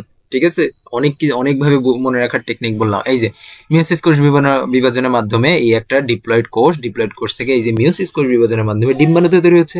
ডিম্বাণু কিন্তু একটা n, তার মানে কি হ্যাপ্লয়েড বা হাফ হয়ে গেছে। আবার এখান থেকেও আরেকটা কোষ, ধরো যে এই এই এই এই কোষটা হচ্ছে মাতৃকোষ থেকে আসছে, মানে মায়ের থেকে আসছে, আর এইটা ধরো যে বাবার থেকে আসছে। বাবার থেকে আসলে এই যে মিওসিস কোষ বিভাজনের মাধ্যমে একটা n হয়ে গেছে, মানে হ্যাপ্লয়েড বা হাফ হয়ে গেছে। সেখান থেকে শুক্রাণু, এই ডিম্বাণু আর শুক্রাণু মিলিত হয়ে নিষেকের মাধ্যমে জাইগোট গঠন হচ্ছে। এই জাইগোট থেকে আস্তে আস্তে পরে বড় হয়ে মানুষ হবে। ঠিক আছে, বা অন্য কোনো প্রাণী হবে, যেই প্রাণীদের মিলন হয়েছে সেই প্রাণীদের হবে। বুঝছো? আচ্ছা, সুতরাং মিওসিস কোষ বিভাজন হয় বলে প্রতিটি প্রজাতির বৈশিষ্ট্য বংশ পরম্পরায় টিকে থাকে। মিওসিস কোষ বিভাজন হয় বলে প্রতিটি প্রজাতির বৈশিষ্ট্য বংশ পরম্পরায় টিকে থাকে। এই ছিল মিওসিস। এখন মিওসিসের বৈশিষ্ট্য যদি পড়ি, ডিপ্লয়েড জীবের জনন মাতৃকোষে এবং হ্যাপ্লয়েড জীবের জাইগোটে মিওসিস ঘটে। ডিপ্লয়েড জীবের জনন মাতৃকোষে এবং হ্যাপ্লয়েড জীবের জাইগোটে মিওসিস ঘটে। এখন এইটা মনে রাখা লাগবে, এইটা অনেক সময় আমাদের কি হয়ে যাবে, প্যাচ হয়ে যাবে, প্যাচ বেঁধে যাবে যে ডিপ্লয়েড জীবে হয়তো বা জাইগোটে মিওসিস ঘটে, এরকম প্যাচ বেঁধে যাবে। তো এই প্যাচ বাঁধানো যাবে না, এই প্যাচ বাঁধানো যাবে না। এই প্যাচ থেকে বাঁচার উপায় কি? প্যাচ থেকে বাঁচার উপায় হচ্ছে এই ছন্দটা আমরা মনে রাখবো। আমরা জানি কি নর্মালি ডিপ জলকে আমরা ভিলেন হিসেবে চিনি, ডিপ জলকে চিনি না, ডিপ জল কি ভিলেন হিসেবে চিনি। তো আমরা ওনাকে আমরা ডিপ জল না বলে আমরা এখানে ডিম জল বলতেছি, ইচ্ছা করে আমরা শুধু শুধু কেন একজনের নামে ভুল তথ্য ছড়াবো? সে হজে যায় কি যায় না এটা তো আমরা জানি না, তাই না? তাই আমরা বলবো ডিম জল হজে যায়। এখন ডতে কি? ডিপ্লয়েড। মতে কি? মতে হচ্ছে জনন মাতৃকোষ। ডিপ্লয়েড জীবের জনন মাতৃকোষে মিওসিস ঘটে। আর কি হতে কি? হ্যাপ্লয়েড। বর্গীয় জতে কি? জাইগোট। হ্যাপ্লয়েড জীবের জাইগোটে মিওসিস ঘটে। তাহলে কি? ডিম জল হজে যায়। আমার নিজেরই হাসি আসতেছে ছন্দটা দেখে, আমি নিজে বানাইছি বসে থেকে, বুঝছো? আচ্ছা, তাহলে ডিম জল ডতে ডিপ্লয়েড, মতে জনন মাতৃকোষ, হতে হ্যাপ্লয়েড, বর্গীয় জতে জাইগোটে মিওসিস ঘটে। ওকে, মিওসিসের বৈশিষ্ট্য, এই বৈশিষ্ট্যগুলো একটু মুখস্থ করা উচিত আমার মনে হয়। ঠিক আছে, আচ্ছা, এ ধরনের কোষ বিভাজনে 1টি থেকে 4টি কোষের সৃষ্টি হয়, এটা তো আমরা জানি। ক্রোমোজোম একবার বিভক্ত হয়, নিউক্লিয়াস 2বার বিভক্ত হয়, এটাও আমরা জানি। আচ্ছা, সৃষ্ট 4টি কোষে নিউক্লিয়াসে ক্রোমোজোম সংখ্যা নিউক্লিয়াসের ক্রোমোজোম সংখ্যার অর্ধেক হয়, এটাও জানি। এখন মিওসিস কোথায় ঘটে? মিওসিস কোষ বিভাজন কোথায় ঘটে? মিওসিস কোষ বিভাজন প্রধানত ডিপ্লয়েড জীবের জনন মাতৃকোষ বা গ্যামেট সৃষ্টির সময় জনন মাতৃকোষে ঘটে। এটা তো আমরা বুঝলাম, এই লাইনে আমাদের দরকার নাই, এই লাইন যেটা বলছে এই লাইনের ঠিক সেইটাই বলছে এই লাইনে। ওকে, এই 1 নম্বর পয়েন্টটা যেটা এখানকার, এটাও সেটাই। এরপরে সপুষ্পক উদ্ভিদের পরাগধানী ও ডিম্বকের মধ্যে, এই লাইনটা একটু মুখস্থ করা লাগবে। হ্যাঁ, এই লাইনটা তেমন একটা প্রয়োজন নাই, কিন্তু এমসিকিউতে দিয়ে দিতে পারে। সপুষ্পক উদ্ভিদের পরাগধানী এবং ডিম্বকের মধ্যে এবং উন্নত প্রাণীদেহে শুক্রাশয় এবং ডিম্বাশয়ের মধ্যে মিওসিস ঘটে এবং হ্যাপ্লয়েড জীবের জাইগোটে মিওসিস ঘটে। এটা তো আমরা জানি যে হ্যাপ্লয়েড জীবের জাইগোটে মিওসিস ঘটে। জাস্ট এটা একটু মনে রাখা লাগবে। হ্যাঁ, সপুষ্পক উদ্ভিদের পরাগধানী ও ডিম্বকের মধ্যে এবং উন্নত প্রাণী দেহে শুক্রাশয় ও ডিম্বাশয়ের মধ্যে মিওসিস ঘটে। আর সপুষ্পক উদ্ভিদের পরাগধানী বলতে এই যে আমি একটা পিকচার নিয়ে আসছি, এখান থেকে পরাগধানীটা চিনায় দেবো তোমাদেরকে। ওকে, এই যে এখানে এইটাই হচ্ছে পরাগধানী। এই যে সাইড দিয়ে সুন্দর চিকন চিকন আমি জানি না তোমরা দেখতে পাচ্ছ কি না। ওকে, আর একটু বড় করি। এইটা, হ্যাঁ, এগুলো হচ্ছে পরাগধানী। এই পরাগধানীগুলোর ভিতরে মিওসিস ঘটে। আর এই যে সাইড দিয়ে আর কি যেগুলো, ঠিক আছে, এগুলো। আর এই যে ভিতরে ডিমের মতো এইটা হইছে ডিম্বক, ঠিক আছে। সপুষ্পক উদ্ভিদ মানে হচ্ছে যেসব উদ্ভিদের পুষ্প বা ফুল থাকে তাদের কথা বলছে, তাদের পরাগধানী ও ডিম্বকের মধ্যে। ওকে, মিওসিস কোষ বিভাজন। মিওসিস কোষ বিভাজন একটি জনন মাতৃকোষ পরপর দুধাপে বিভাজিত হয়। প্রথম বিভাজনকে মিওসিস 1 এবং দ্বিতীয় বিভাজনকে মিওসিস 2 বলা হয়। আমি যদি বলি এই যে প্রথম বিভাজন কোনটা, এই যে 2n থেকে nn হয়ে গেছে, এটাকে বলা হচ্ছে মিওসিস 1। এরপরে বলছে কি দ্বিতীয় বিভাজনকে মিওসিস 2 বলা হয়। এই যে মিওসিস 2 বলা হয় দ্বিতীয় বিভাজন। এখান থেকে যে আবার আরেকটা বিভাজন হচ্ছে, এইখান থেকে যে আবার আরেকটা বিভাজন হচ্ছে, আল্লাহ সরি সরি সরি সরি, ছবিটা আমি বড় করতে ভুলে গেছি, হয়তো বা তোমরা দেখতে পাওনি। আচ্ছা, এই যে প্রথম বিভাজন 2n থেকে n হয়েছে, এটা কি, এইটা হচ্ছে প্রথম বিভাজন হয়েছে, এটাকে বলা হচ্ছে মিওসিস 1। এরপরে কি n থেকে আবার n হয়েছে, এটাকে বলা হচ্ছে মিওসিস 2, ঠিক আছে, মিওসিস 2 বলা হচ্ছে। এটা একটু দাগিয়ে নিও, এটা খুবই গুরুত্বপূর্ণ যে প্রথম বিভাজনকে মিওসিস 1 এবং দ্বিতীয় বিভাজনকে মিওসিস 2 বলা হয়। ওকে, এরপরে কি প্রথম বিভাজনের সময় সৃষ্ট দুটি অপত্য কোষের ক্রোমোজোম সংখ্যা মাতৃকোষের ক্রোমোজোম সংখ্যার অর্ধেক হয়। এখানে তো অর্ধেক হয়ে গেছে, 2n থেকে n হয়েছে, তাই না, অর্ধেক হয়। এবং দ্বিতীয় বিভাজনটিতে মাইটোসিস বিভাজনের অনুরূপ। এই তো এই জিনিসটা খুবই গুরুত্বপূর্ণ, হচ্ছে মিওসিস কোষ বিভাজন, কিন্তু দ্বিতীয়টা মাইটোসিসের মতো, অনেকটাই মাইটোসিসের মতো। কেন? কারণ মাইটোসিসে আমরা জানি কি যে মাতৃকোষের ক্রোমোজোম সংখ্যা আর নতুন তৈরি হওয়া কোষের ক্রোমোজোম সংখ্যা কি সেম থাকে। এখানে দেখো মিওসিস 2 তে কিন্তু তাই হচ্ছে, মাতৃকোষের ক্রোমোজোম সংখ্যা কত, n। এবার দেখো এর মানে n বল মাতৃকোষ কেন বললাম, কারণ এখান থেকে তো আবার এটা এই দুইটা কোষের জন্ম নিছে, তাই না, এইটা থেকেই তো এই দুইটা কোষের জন্ম নিছে, তাই না, তার মানে ও তো মা, তাই না, তো মাতৃকোষ। এটাই আমি বলছি যে মাতৃকোষের ক্রোমোজোম সংখ্যা, এই যে অপত্য দুইটা কোষ, নতুন দুইটা কোষ তৈরি হয়েছে, এদের ক্রোমোজোম সংখ্যা কিন্তু সমান আছে, কিন্তু মিওসিস 1 কি হয়েছে, ক্রোমোজোম সংখ্যা কমে গেছে। সেটাই আমি বলতেছি যে হচ্ছে, তার মানে কি এটা কি মাইটোসিসের অনুরূপ হয়ে গেল না, মিওসিস 2 মাইটোসিসের অনুরূপ হয়ে গেল না, মাইটোসিসের অনুরূপ হয়ে গেল। এটা এখানে বলছে যে হচ্ছে দ্বিতীয় বিভাজনটি মাইটোসিস বিভাজনের অনুরূপ, অর্থাৎ প্রথম বিভাজনে উৎপন্ন প্রতিটি কোষ পুনরায় বিভাজিত হয়ে দুটি অপত্য কোষের সৃষ্টি করে। এক্ষেত্রে অপত্য কোষের ক্রোমোজোম সংখ্যা মাতৃকোষের ক্রোমোজোম সংখ্যার সমান হয়, ফলে একটি জনন মাতৃকোষ 2n থেকে 4টি অপত্য কোষ n এর সৃষ্টি হয়। এই জিনিসটা খুবই গুরুত্বপূর্ণ। ওকে, পার্ট 7 ও 9 বংশগতি নির্ধারণে ক্রোমোজোম, ডিএনএ এবং আরএনএ এর ভূমিকা। বংশগতি, বংশগতি কি, বংশগতি হচ্ছে এই যে যেই প্রক্রিয়ায়, হ্যাঁ, তোমার পিতামাতার বৈশিষ্ট্য তোমার ভিতরে আসছে, যেই প্রক্রিয়ায় তোমার পিতামাতার বৈশিষ্ট্য তোমার ভিতরে আসছে, আবার তোমার বৈশিষ্ট্য তোমার সন্তানদের ভিতরে যাবে, সেই প্রক্রিয়াটাকে বলা হয় হচ্ছে বংশগতি, ঠিক আছে। তোমার জিনিসটা কেমন দেখো, অনেকের দেখবা যে হচ্ছে চোখ হয় হচ্ছে মায়ের মতো, অনেক বাচ্চার, বা মানে বিভিন্ন অঙ্গ প্রত্যঙ্গ হয়, কিছুটা হয় মায়ের মতো, আবার অনেকে বাবার মতো লম্বা হয়, আবার অনেকে মায়ের মতো খাটো হয়, তাই না, এগুলো এই বংশগতি, এগুলোকেই বলা হয় বংশগতি, ঠিক আছে। আচ্ছা, বংশগতি নির্ধারণে ক্রোমোজোম, ডিএনএ ও আরএনএ এর ভূমিকা। ক্রোমোজোম কি, এটা তো আমরা জানি। এরপরে ডিএনএ ও আরএনএ এর ভূমিকা। এখন এই যে নতুন দুইটা শব্দ আসছে, কি, ডিএনএ ও আরএনএ। আমি তোমাদেরকে জাস্ট একটুখানি যদি দেখাই, এটা হচ্ছে ডিএনএ, ডিএনএ এইরকম দেখতে, দেখতে এইরকম, হ্যাঁ, আর আরএনএ দেখতে এরকম, আরএনএ সিঙ্গেল, ঠিক আছে, সিঙ্গেল, এক প্যাচ শুধু, কিন্তু ডিএনএ তে দুইটা প্যাচ আছে, এতটুকুই জাস্ট দেখার জন্য। এখন কথা হচ্ছে ডিএনএ আরএনএ কি, ডিএনএ আরএনএ কি, ডিএনএ আরএনএ কি, এইটা জানতে হলে আমাদের প্রথমে জানা লাগবে কি, কোষ, একটা কোষ আছে, ধরো কোষের ভিতরে কি নিউক্লিয়াস থাকে, হ্যাঁ নিউক্লিয়াস থাকে, নিউক্লিয়াসের ভিতরে ক্রোমোজোম থাকে, এটা কিন্তু আমরা জানি, নিউক্লিয়াসের ভিতরে ক্রোমোজোম থাকে, এটা কিন্তু আমরা জানি, ক্রোমোজোম আমার দুইবার লেখা হয়ে গেছে, সরি।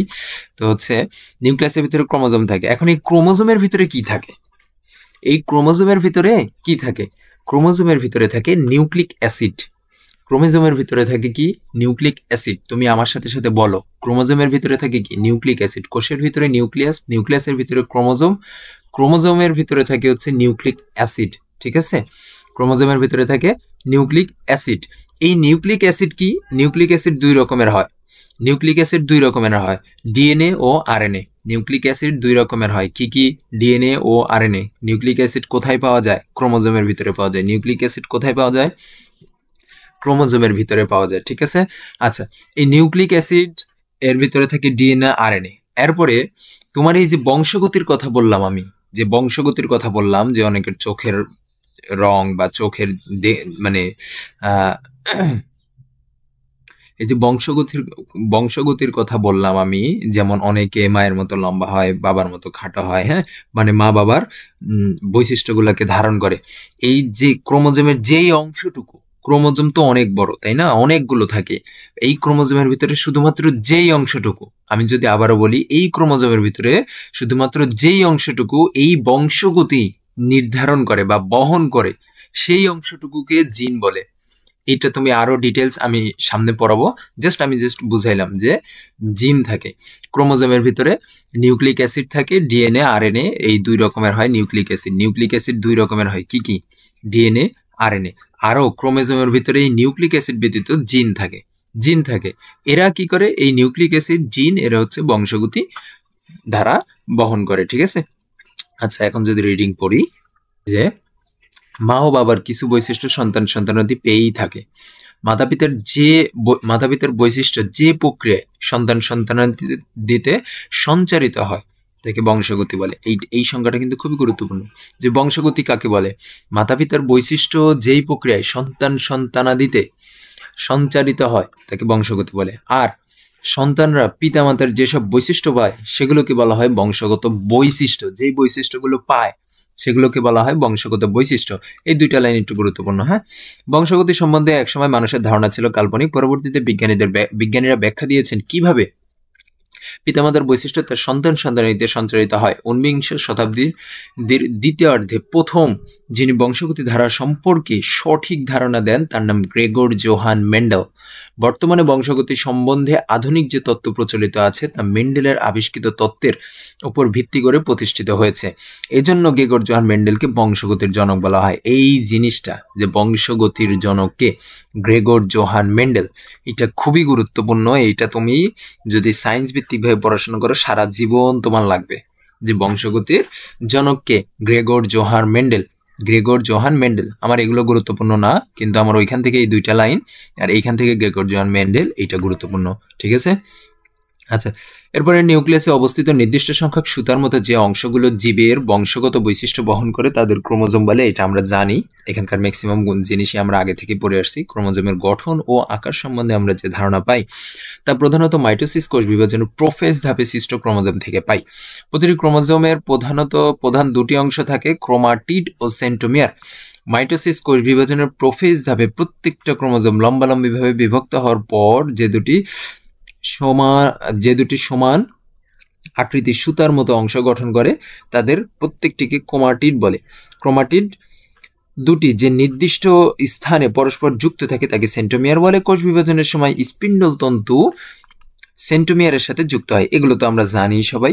এরপরে নিউক্লিক অ্যাসিড, এইখান থেকে হচ্ছে গুরুত্বপূর্ণ পড়া, ঠিক আছে? এগুলো তোমরা যারা বিগত ক্লাসগুলো করে আসছে এগুলো কিন্তু পারবা, এগুলো কিন্তু সব বোঝানো শেষ, তাই না? এগুলো সব বোঝানো শেষ বিগত ক্লাস যারা করে আসছো। আচ্ছা, নিউক্লিক অ্যাসিড কোথা থেকে বলছিলাম? ক্রোমোজোমের ভিতরে থাকে। এই যে নিউক্লিক অ্যাসিড দুই ধরনের, কি কি? DNA, RNA. আচ্ছা, এখন এই যে ডিএনএ এর পূর্ণরূপ, আরএনএ এর পূর্ণরূপ 1000% ইম্পর্টেন্ট। ডিএনএ এর পূর্ণরূপ, আরএনএ এর পূর্ণরূপ। ধরো যে এই চ্যাপ্টার থেকে প্রশ্ন হলে এটা দিয়েই দিবে ক নম্বরে, কিংবা এমসিকিউতে দিয়েই দিবে। ডিএনএ এর পূর্ণরূপ কি? Deoxyribo nucleic acid. আরএনএ এর পূর্ণরূপ কি? আরএনএ এর পূর্ণরূপ হচ্ছে রাইবো নিউক্লিক অ্যাসিড। খুবই গুরুত্বপূর্ণ, রাইবো নিউক্লিক অ্যাসিড। আচ্ছা, ক্রোমোজোমের প্রধান উপাদান কি? ডিএনএ। ক্রোমোজোমের প্রধান উপাদান ডিএনএ, এই লাইনটাও খুবই গুরুত্বপূর্ণ। ডিএনএ কিসের প্রধান উপাদান? ক্রোমোজোমের প্রধান উপাদান কি? ডিএনএ। আচ্ছা, বংশগতি ধারা পরিবহনে ক্রোমোজোমের বৈশিষ্ট্য নিয়ন্ত্রণকারী ডিএনএ ও আরএনএ ও আরএনএ এর গুরুত্ব অপরিসীম। সাধারণত ক্রোমোজোমের ডিএনএ অণুগুলোই জীবের চারিত্রিক বৈশিষ্ট্যর প্রকৃত ধারক এবং জীবদেহের বৈশিষ্ট্যগুলো পুরুষানুক্রমে বহন করে। তাই এই বৈশিষ্ট্য নিয়ন্ত্রণকারী ডিএনএ এর অংশকে জিন নামে অভিহিত করা হয়। এই যে জিনের সংজ্ঞা কিন্তু চলে আসছে, যে সাধারণত ক্রোমোজোমের ডিএনএ অণুগুলোই জীবের চারিত্রিক বৈশিষ্ট্য প্রকৃত চারিত্রিক বৈশিষ্ট্যের প্রকৃত ধারক এবং জীবের বৈশিষ্ট্য পুরুষানুক্রমে বা ধরো যে মানে বিষয়টা কি, বিষয়টা হচ্ছে যে আমাদের দাদা হয়েছে, দাদার থেকে আমাদের আব্বু হয়েছে, আব্বুর থেকে আমরা হয়েছি, আমাদের থেকে আমাদের সন্তানরা হবে, সেটা কথা বলা হয়েছে। বৈশিষ্ট্যগুলো যে পুরুষানুক্রমে বহন হচ্ছে, তাই বৈশিষ্ট্যের নিয়ন্ত্রণকারী ডিএনএ এর অংশ, বৈশিষ্ট্যের নিয়ন্ত্রণকারী ডিএনএ এর অংশ জিন নামে অভিহিত করা হয়। ডিএনএ এর যেই অংশ বৈশিষ্ট্যটা নিয়ন্ত্রণ করে তাকে জিন নামে অভিহিত করা হয়। সুতরাং ডিএনএ হলো ক্রোমোজোমের অবস্থিত জিনের রাসায়নিক রূপ। ডিএনএ হলো ক্রোমোজোমে অবস্থিত জিনের রাসায়নিক রূপ। এটা কিন্তু খুবই গুরুত্বপূর্ণ যে ডিএনএ হলো ক্রোমোজোমে অবস্থিত জিনের রাসায়নিক রূপ। ডিএনএ হলো ক্রোমোজোমে অবস্থিত জিনের রাসায়নিক রূপ। এখন যেসব জীবে ডিএনএ থাকে না, কেবল আরএনএ থাকে, সব জীবেই যে মানে শুধু ডিএনএ থাকে, আচ্ছা ডিএনএ আরএনএ এর ভিতরে কিছু পার্থক্য আছে। হ্যাঁ, আমাদের মানুষের ডিএনএ থাকে, হ্যাঁ আমাদের মানুষের ডিএনএ থাকে, কিন্তু ম্যাক্সিমাম উদ্ভিদ মানে সোজা কথা বলতে গেলে ম্যাক্সিমাম প্রাণী, যারা প্রাণী রক্ত মাংসের প্রাণী, ম্যাক্সিমাম প্রাণীর দেহে ডিএনএ থাকে। এক্সেপশন তো কিছু থাকেই, তাই না? আবার ম্যাক্সিমাম গাছে আরএনএ থাকে, কিছু এক্সেপশন থাকে। ম্যাক্সিমাম গাছে আরএনএ থাকে, কিছু এক্সেপশন আলাদা থাকে। ঠিক আছে, এটা মনে রাখবা যে আমরা মানুষ, আমাদের মধ্যে যে সকল প্রাণীরা আছে রক্ত মাংসের, ওদের ম্যাক্সিমামের ক্রোমোজোমে ডিএনএ থাকে। আবার অধিকাংশ উদ্ভিদের ক্রোমোজোমে আরএনএ থাকে। যেমন এখানে একটা আরএনএওয়ালা উদ্ভিদের উদাহরণ দিছে, যে হচ্ছে তামাক গাছের মোজাইক ভাইরাস টিএমভি। টিএমভি এর পূর্ণরূপ কি জানো? টিতে টোবাকো, এমতে মোজাইক, ভিতে ভাইরাস, টোবাকো মোজাইক ভাইরাস। তামাক গাছের মোজাইক ভাইরাস এর জিন হিসেবে আরএনএ থাকে। ঠিক আছে, তামাক গাছের মোজাইক ভাইরাসে জিন থাকে হচ্ছে জিন হিসেবে, মানে ক্রোমোজোমের ভিতরে আরএনএ থাকে। ওকে, জীবের একটি বৈশিষ্ট্যের জন্য একাধিক জিন কাজ করে। আবার কোনো ক্ষেত্রে একটি মাত্র জিন বেশ কয়েকটি বৈশিষ্ট্যকে নিয়ন্ত্রণ করে।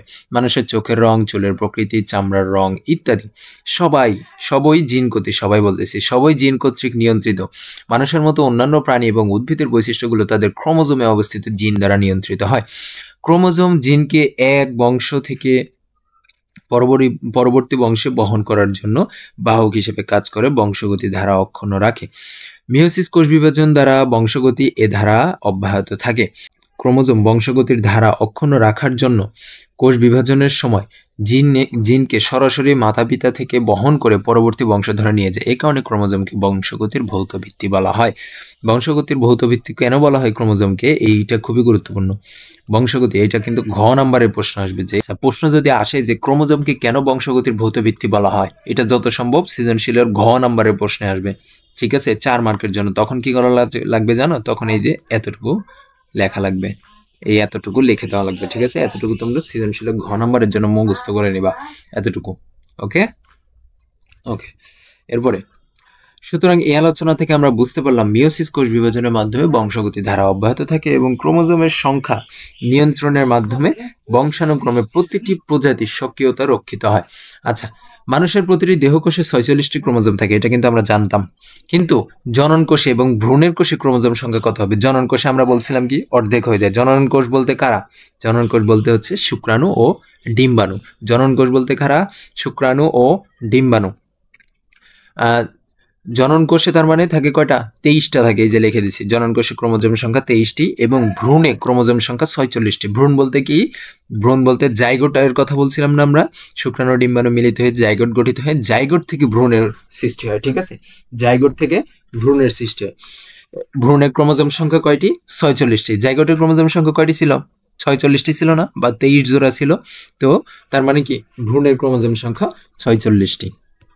ওকে, তো এই চ্যাপ্টার মনে হয় ফাইনালি শেষ হয়ে গেছে, আরেকটুখানি আছে। এই অধ্যায় থেকে যা শিখলাম, জীবের বৃদ্ধি কোষ বিভাজনে, জীবের বৃদ্ধি কোষ বিভাজনের মাধ্যমে ঘটে, এটা তো জানলাম আমরা। কোন কোষ বিভাজনের মাধ্যমে? মাইটোসিস কোষ বিভাজনের মাধ্যমে জীবের বৃদ্ধি হয়। কোষ বিভাজন কয় প্রকার? আমরা জানছি 3 প্রকার। এগুলো কোথায় ঘটে? অ্যামাইটোসিস কোথায় ঘটে? এককোষীদের জীবে, যেমন অ্যামিবা, ব্যাকটেরিয়া, এগুলোতে। মাইটোসিস কোথায় ঘটে? জীবের দেহকোষে ঘটে। আর মিয়োসিস কোথায় ঘটে? মিয়োসিস ঘটে জনন কোষে। 3টা জেনে গেছি। এরপরে জীবে ক্রোমোজোম সংখ্যা কিভাবে ধ্রুব থাকে এটাও কিন্তু জেনে গেছি মিওসিস কোষ বিভাজনের মাধ্যমে। হ্যাপ্লয়েড ও ডিপ্লয়েড বলতে কি বুঝো? হ্যাপ্লয়েড বলতে হাফ বা অর্ধেক বা 23টি ক্রোমোজোম আছে যেই সকল কোষে, সেই সকল কোষকে বলা হচ্ছে হ্যাপ্লয়েড কোষ। এবং ডিপ্লয়েড মানে ডবল বা 46টি ক্রোমোজোম আছে যেগুলো থেকে, সেগুলোকে বলা হয় ডিপ্লয়েড কোষ। আচ্ছা, বংশগতি ধারক এবং বংশানুক্রমে এগুলোর বাহক ক্রোমোজোম, এটা আমরা জেনে আসছি। গ্রেগর জন মেন্ডেলকে বংশগতির জনক বলা হয়। তো ফাইনালি এই চ্যাপ্টার শেষ। অনুশীলনী শূন্যস্থান পূরণ। 1 নম্বর, কোন ধাপে ক্রোমোজোম ক্রোমাটিড সহ বিষুবীয় অঞ্চলে অবস্থান করে? আমরা কিন্তু জানতাম, পড়ছি কোন ধাপে, কোন ধাপে? মেটাফেজ ধাপে, তাই না? মাইটোসিস কোষ বিভাজনে মেটাফেজ ধাপে। মেটাফেজ ধাপে কি হয়? ক্রোমোজোমগুলো ক্রোমাটিড সহ বিষুবীয় অঞ্চলে আসে। এই দেখো, ক্রোমোজোমগুলো স্পিন্ডল যন্ত্রে বিষুবীয় অঞ্চলে আসে এবং সেন্ট্রোমিয়ারের সাথে তন্তু দিয়ে আটকে থাকে। কোন ধাপে? মেটাফেজ ধাপে। তাইলে এখন পরীক্ষার হলে আমাদের হবে কি, আমাদের মনে করা লাগবে কোন ধাপে ছিল, এরকম ক্যালকুলেশন করা লাগবে, ঠিক না? তাই এই ক্যালকুলেশন যাতে করা না লাগে, এই প্রশ্নটার জন্য এক্ষেত্রে আমরা একটা ট্রিক্স ব্যবহার করতে পারি। যেমন উত্তরটা কি ছিল? যে মেটাফেজ ধাপে, তাই না? মতে মেটা মতে মাঝখানে ক্রোমোজোমগুলো বিষুবীয় অঞ্চলে বা মাঝখানে অবস্থান নেয়। কোন ধাপে? মতে মেটা মতে মাঝখানে, মেটাফেজ ধাপে। ঠিক আছে, মাইটোসিস কোষ বিভাজনে মেটাফেজ ধাপে। তার মানে 1 নম্বর শূন্যস্থান হবে কি? মেটাফেজ ধাপে। আমি লিখে দিই নাই, কারণ আছে। কারণ তোমরা আগে পজ করে নিজের আগে অ্যান্সার দেওয়ার ট্রাই করবা। যারা বিগত পর্বগুলো করছো তারা এই সবগুলো অ্যান্সার দিতে পারবা, হয়তো বা 2-1টাতে বাদবা। ঠিক আছে? আচ্ছা, ক্রোমোজোম সংখ্যা হ্রাস পায় কোন বিভাজনে? মাইটোসিস নাকি অ্যামাইটোসিস? অ্যামাইটোসিস কোনোটাই না, এটা হবে হচ্ছে মিওসিস। মিওসিসকে কি বলা হয়তো? হ্রাসমূলক কোষ বিভাজন বলা হইতো। মিওসিসকে হ্রাসমূলক কোষ বিভাজন বলা হইতো। আচ্ছা, অ্যামিবায় কোন বিভাজন দেখা যায়? আমরা জানতাম কিন্তু অ্যামিবায় কোন বিভাজন দেখা যায়? অ্যামিবা কি এককোষী? অ্যামিবা, ব্যাকটেরিয়া, ইস্ট, ছত্রাক, এগুলোতে কোন বিভাজন হয়? মাইটোসিস কোষ বিভাজন হয়। অ্যামাইটোসিস কোষ বিভাজন হয়। অ্যামাইটোসিস কোষ বিভাজনকে কি কোষ বিভাজন বলা হইতো? অ্যামাইটোসিস কোষ বিভাজনকে প্রত্যক্ষ কোষ বিভাজন বলা হইতো, তাই না? হ্যাঁ। আচ্ছা, জীবের দেহকোষে ক্রোমোজোমের প্রকৃতি। জীবের দেহকোষে কোন কোষে? দেহকোষে নাকি জনন কোষে? না, জনন কোষ না, এখানে দেহকোষের কথা বলছে। জীবের দেহকোষে ক্রোমোজোমের প্রকৃতি কেমন? দেহকোষে থাকে হচ্ছে ডিপ্লয়েড বা ডবল বা 46টা। দেহের প্রত্যেকটা কোষে ক্রোমোজোম থাকে কয়টা? 46টা। কিন্তু জনন কোষে থাকে কয়টা? আমাদের জীবের মানে বা যত জীব আছে সব জীবের জনন কোষে ক্রোমোজোম সংখ্যা কয়টা? মানুষের ক্ষেত্রে কিন্তু, হ্যাঁ, মানুষের ক্ষেত্রে আমাদের জীবের জনন কোষে থাকে কয়টা? জনন কোষে থাকে 23টা, নট 46টা। 46টা থেকে দেহকোষে। সোজা কথা, এখন এখানে প্রশ্নটা করছে হচ্ছে জীবের দেহকোষে ক্রোমোজোমের প্রকৃতি। জীবের দেহকোষে ক্রোমোজোমের প্রকৃতি কি? ডিপ্লয়েড ধরনের, আর জনন কোষে ক্রোমোজোমের প্রকৃতি হ্যাপ্লয়েড ধরনের। ঠিক আছে? নিউক্লিয়াসের বিভাজন পদ্ধতিকে কি বলা হয়? নিউক্লিয়াসের বিভাজন পদ্ধতি, এখানে কি নিউক্লিয়াস কখন বিভাজন হইতো? আগে বিভাজন হইতো। তাহলে কতে ক্যারিওকাইনেসিস, ক কি বাংলা বর্ণমালা প্রথম অক্ষর, তার মানে প্রথমে ক্যারিওকাইনেসিস হয়, প্রথমে নিউক্লিয়াসের বিভাজন হয়। ঠিক আছে, ওকে। এবার বহু নির্বাচনী মাইটোসিস বিভাজনে কোন ধাপে ক্রোমোজোমগুলো সর্বাধিক খাটো ও মোটা হয়? সবচাইতে বেশি খাটো ও মোটা হয় কোন ধাপে? মেটাফেজ ধাপে। মুখস্থ, মেটাফেজ ধাপে। মানুষের চোখের রং নিয়ন্ত্রণ করে কোনটি? আমরা বলছিলাম ডিএনএ, বংশগতি ধারক ও বাহক, ক্রোমোজোমের ভিতরে কি থাকে? ডিএনএ থাকে, তাই না? ডিএনএ থাকে, আরএনএ থাকে। সুতরাং মানুষের চোখের রং নিয়ন্ত্রণ করে কোনটি? ডিএনএ হবে এখানে, ওকে। এরপরে যদি যাই যে হচ্ছে সাফন অণুবীক্ষণ যন্ত্রের সাহায্যে পেঁয়াজের মূল বলতে কি শিকড়ের কথা বলছে? পেঁয়াজের মূলে কোষ পর্যবেক্ষণ করছিল। সে কোষ বিভাজনে একটি দশায় কোষের নিউক্লিয়াসে কোনো আবরণী ও নিউক্লিওলাস দেখতে পেল না। কোষের কোনো আবরণী ও নিউক্লিওলাস দেখতে পেল না। আবরণী ও নিউক্লিওলাস থাকে না কোন ধাপে? মাইটোসিস কোষ বিভাজনে কোন ধাপে কোনো আবরণী ও নিউক্লিওলাস থাকে না? কোন ধাপে? মেটাফেজ ধাপে। এবং তবে ক্রোমোজোমগুলো ঠিক মাঝ বরাবর অবস্থান করতে দেখলো। ক্রোমোজোমগুলো মাঝ বরাবর কোন ধাপে অবস্থান করে? মেটাফেজ ধাপে। সাফন কোষ বিভাজনে কোন দশাটি পর্যবেক্ষণ করতেছিল? এই যে মেটাফেজ ধাপে। এরপরে সাফনে পর্যবেক্ষণকৃত দশাটি পরবর্তী দশা। মেটাফেজের পরে কি? Prophase, metaphase. এরপরেরটা কি? অ্যানাফেজ দশায় কি হয়? ক্রোমোজোমগুলো সেন্ট্রোমিয়ার থেকে বিচ্ছিন্ন হয়। ক্রোমোজোমগুলো কি কখনো কোনো দশায় সেন্ট্রোমিয়ার থেকে বিচ্ছিন্ন হয় না? এরপরে কি, যে ক্রোমাটিডগুলো পরস্পর থেকে বিচ্ছিন্ন হবে, ক্রোমাটিডগুলো পরস্পর থেকে বিচ্ছিন্ন হয় কিন্তু। এরপরে কি, সেন্ট্রোমিয়ার দুভাগে বিভক্ত হয়, এইটাও ঠিক আছে। তার মানে সাফানের পর্যবেক্ষণকৃত পরবর্তী দশাটি হচ্ছে অ্যানাফেজ দশা, এবং অ্যানাফেজ দশায় এই দুইটা হয়, তাই না? এই দুইটা হয়, তার মানে উত্তর হবে কি, গ নম্বর। এখন আসতেছি আমরা সৃজনশীল প্রশ্নে, যে হচ্ছে ফারাবি স্যার বিজ্ঞান ক্লাসে কোষ বিভাজন সম্পর্কে আলোচনা করতেছিল। তিনি বললেন, কোষ বিভাজনে একটি বিশেষ ধাপে নিউক্লিয়াসে উপস্থিত সুতার মতো অংশগুলো সেন্ট্রোমিয়ার দুই ভাগে ভাগ হয়ে যায়। ফলে বিভাজিত কোষে এর সংখ্যা অপরিবর্তিত থাকে। কোষ বিভাজনের কোনো একটি বিশেষ ধাপে নিউক্লিয়াসে অবস্থিত সুতার মতো অংশগুলো সেন্ট্রোমিয়ার দুই ভাগে ভাগ হয়ে যায়। ফলে বিভাজিত কোষে এর সংখ্যা অপরিবর্তিত থাকে। কিসের সংখ্যা? ক্রোমোজোমের সংখ্যা অপরিবর্তিত থাকে। তাহলে এটা কথা হচ্ছে কোন বিভাজন? এটা মাইটোসিস কোষ বিভাজন। আমরা এইখান থেকে বুঝতে পারতেছি যে হচ্ছে বিভাজিত কোষে এর সংখ্যা অপরিবর্তিত থাকে। মাইটোসিস কোষ বিভাজনের নতুন যে অপত্য কোষগুলো সৃষ্টি হয় সেগুলোতে কি ক্রোমোজোম সংখ্যা অপরিবর্তিত থাকে, তাই না? কিন্তু মিয়োসিসে কি হয়? হ্রাস পায় বা অর্ধেক হয়ে যায়। এবার আমরা যদি প্রশ্নগুলোতে যদি যাই, আমি নিচে অ্যান্সার নিয়ে আসছি, এই তো ঠিক আছে। যে কোন ধরনের কোষ বিভাজন কোষ বিভাজনের জনন কোষ উৎপন্ন হয়? জনন কোষ বলতে আমরা জানতাম কি? শুক্রাণু, ডিম্বাণু। আইন বলছে কোন ধরনের কোষ বিভাজনে জনন কোষ উৎপন্ন হয়? আমরা জানতাম কি? জনন কোষে জনন কোষ উৎপন্ন হয় মিয়োসিস কোষ বিভাজনের মাধ্যমে, কিন্তু দেহ কোষ উৎপন্ন হয় মাইটোসিস কোষ বিভাজনের মাধ্যমে, তাই না? তাহলে মিয়োসিস কোষ বিভাজনে জনন কোষ উৎপন্ন হয়। আচ্ছা, এখন বলছে অ্যামাইটোসিস বলতে কি বোঝায়? আমি কিন্তু পড়াইছিলাম অ্যামাইটোসিস বলতে কি বোঝায়, আর আমি ওই সময় বলেও দিছিলাম যে এই জায়গাটা একটু মুখস্থ করে রাখবা, কারণ এখান থেকে দিয়ে দিবে। আমি যদি যাই ওই জায়গাটায়, এটা মাইটোসিস ছিল, এই যে এটা অ্যামাইটোসিস ছিল। অ্যামাইটোসিসের এই অংশটুকু আমি মুখস্থ করতে বলছিলাম যে খ নম্বরে আসবে অনুধাবনমূলক প্রশ্নে, অ্যামাইটোসিস কি, মিয়োসিস কি, ব্যাখ্যা করো বা কি বুঝো লেখো, তখন এই অংশটুকু দিয়ে দিবা। এখন এই যে আসছে, এখন তুমি এখানে এই অংশটুকু তুমি দিয়ে দিতে পারো, দিয়ে দিলেই হয়ে যাবে, একদম এনাফ। ঠিক আছে, এখানে কিন্তু ওই অংশটুকুই লেখা আছে। ওকে, আচ্ছা, এরপর বলছে কি, ফারাবি স্যারে বর্ণিত বিশেষ ধাপটি সচিত্র সহকারে বর্ণনা করো। ফারাবি স্যার যে বর্ণনা করছে এটা আমরা প্রথমে বুঝতে পারছি মাইটোসিস দশা, তাই না? মাইটোসিস কোষ বিভাজন দশা বলতেছি, মাইটোসিস কোষ বিভাজন।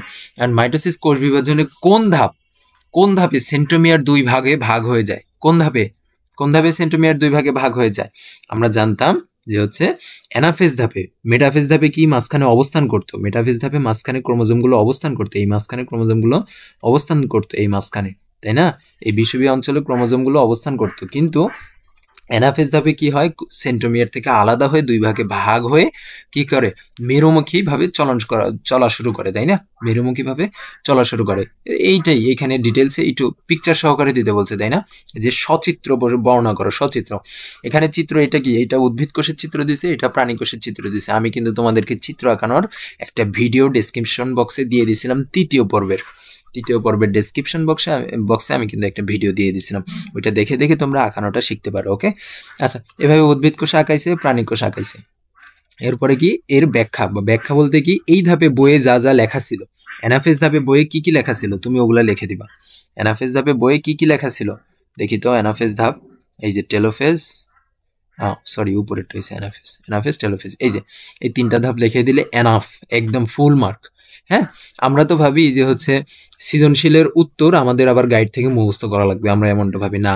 বই পড়ে ফেললে, বই যদি আমরা ডিটেলসে সুন্দর করে পড়ি, আমাদের আর কোথাও থেকে উত্তর মুখস্থ করা লাগবে না, আমরা বই থেকে হুবহু তুলে দিতে পারবো। ওকে, এখানে কিন্তু তিনটাই এই দিছে, জাস্ট এখানে কি একটু গোছায় লেখা আছে, সচিত্র সহকারে একটু গোছায় লেখা আছে। এখানে কি তোমরা গাইড থেকে দেখবা যে কিভাবে লেখা আছে, এটা দেখবা, গাইড থেকে এটা ফলো করে তারপর বই থেকে যেটা তুমি মুখস্থ করছিলা ওইটা অনুযায়ী পড়বা। তাহলে কি ডবল কষ্ট করা লাগবে না, একবার বই মুখস্থ করো তারপরে আবার গাইড থেকে মুখস্থ করো, তখন কি হবে? কিছুই মাথায় থাকবে না। যার কারণে আমরা সবসময় বই মুখস্থ করবো, গাইড কখনো মুখস্থ করবো না, কারণ গাইডে অনেক সময় অনেক বাড়তি লেখা থাকে, যে বাড়তিগুলো আমার কোনো প্রয়োজনই নেই। ঠিক আছে, আচ্ছা, এই তো গেল গ নাম্বার। এরপরে হচ্ছে ঘ নাম্বার, ফারাবি স্যারের বর্ণিত সুতার মতো অংশটির ভূমিকা বর্ণনা করো। কি সুতার মতো, কিসের কথা বলছে? তিনি কোষ বিভাজনে একটি ধাপে নিউক্লিয়াসে অবস্থিত সুতার মতো অংশ সেন্ট্রোমিয়ার দুই ভাগে ভাগ হয়ে যায়। তার মানে এটা কি, এটা কিসের কথা বলছে? সুতার মতো অংশটা ক্রোমাটিডের কথা বলছে, তাই না? এখন বলছে যে হচ্ছে এই ক্রোমাটিডের ভূমিকা বিশ্লেষণ করো, ক্রোমাটিডের ভূমিকা বিশ্লেষণ করতে বলছে। ফারাবি স্যারের বর্ণিত সুতার মতো অংশটি ক্রোমাটিড বা ক্রোমোজোম, একই কথা, ক্রোমোজোম থেকে ক্রোমাটিড তৈরি হয়েছে। এখন এইটা কি, মানে এর, এটা কি প্রশ্নটা কি ছিল?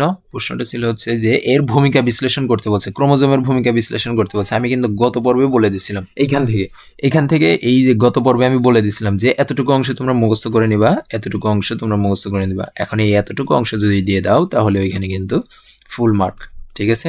এতটুকু অংশ যদি এখানে দিয়ে দাও তাহলে কিন্তু ফুল মার্ক। এইটা কিন্তু এখানে লেখছে, আর উপরে একটু দেওয়া আছে, এই যে এইটা এইখানে লিখে রাখছে। তো আমরা এখান থেকে না দিয়ে আমরা ওইখান থেকে দিব, যাতে করে আমাদের জন্য ইজি হয়, আমরা বইয়ের থেকে অ্যান্সার করব। ওকে, এটা গেল প্রথম সৃজনশীল।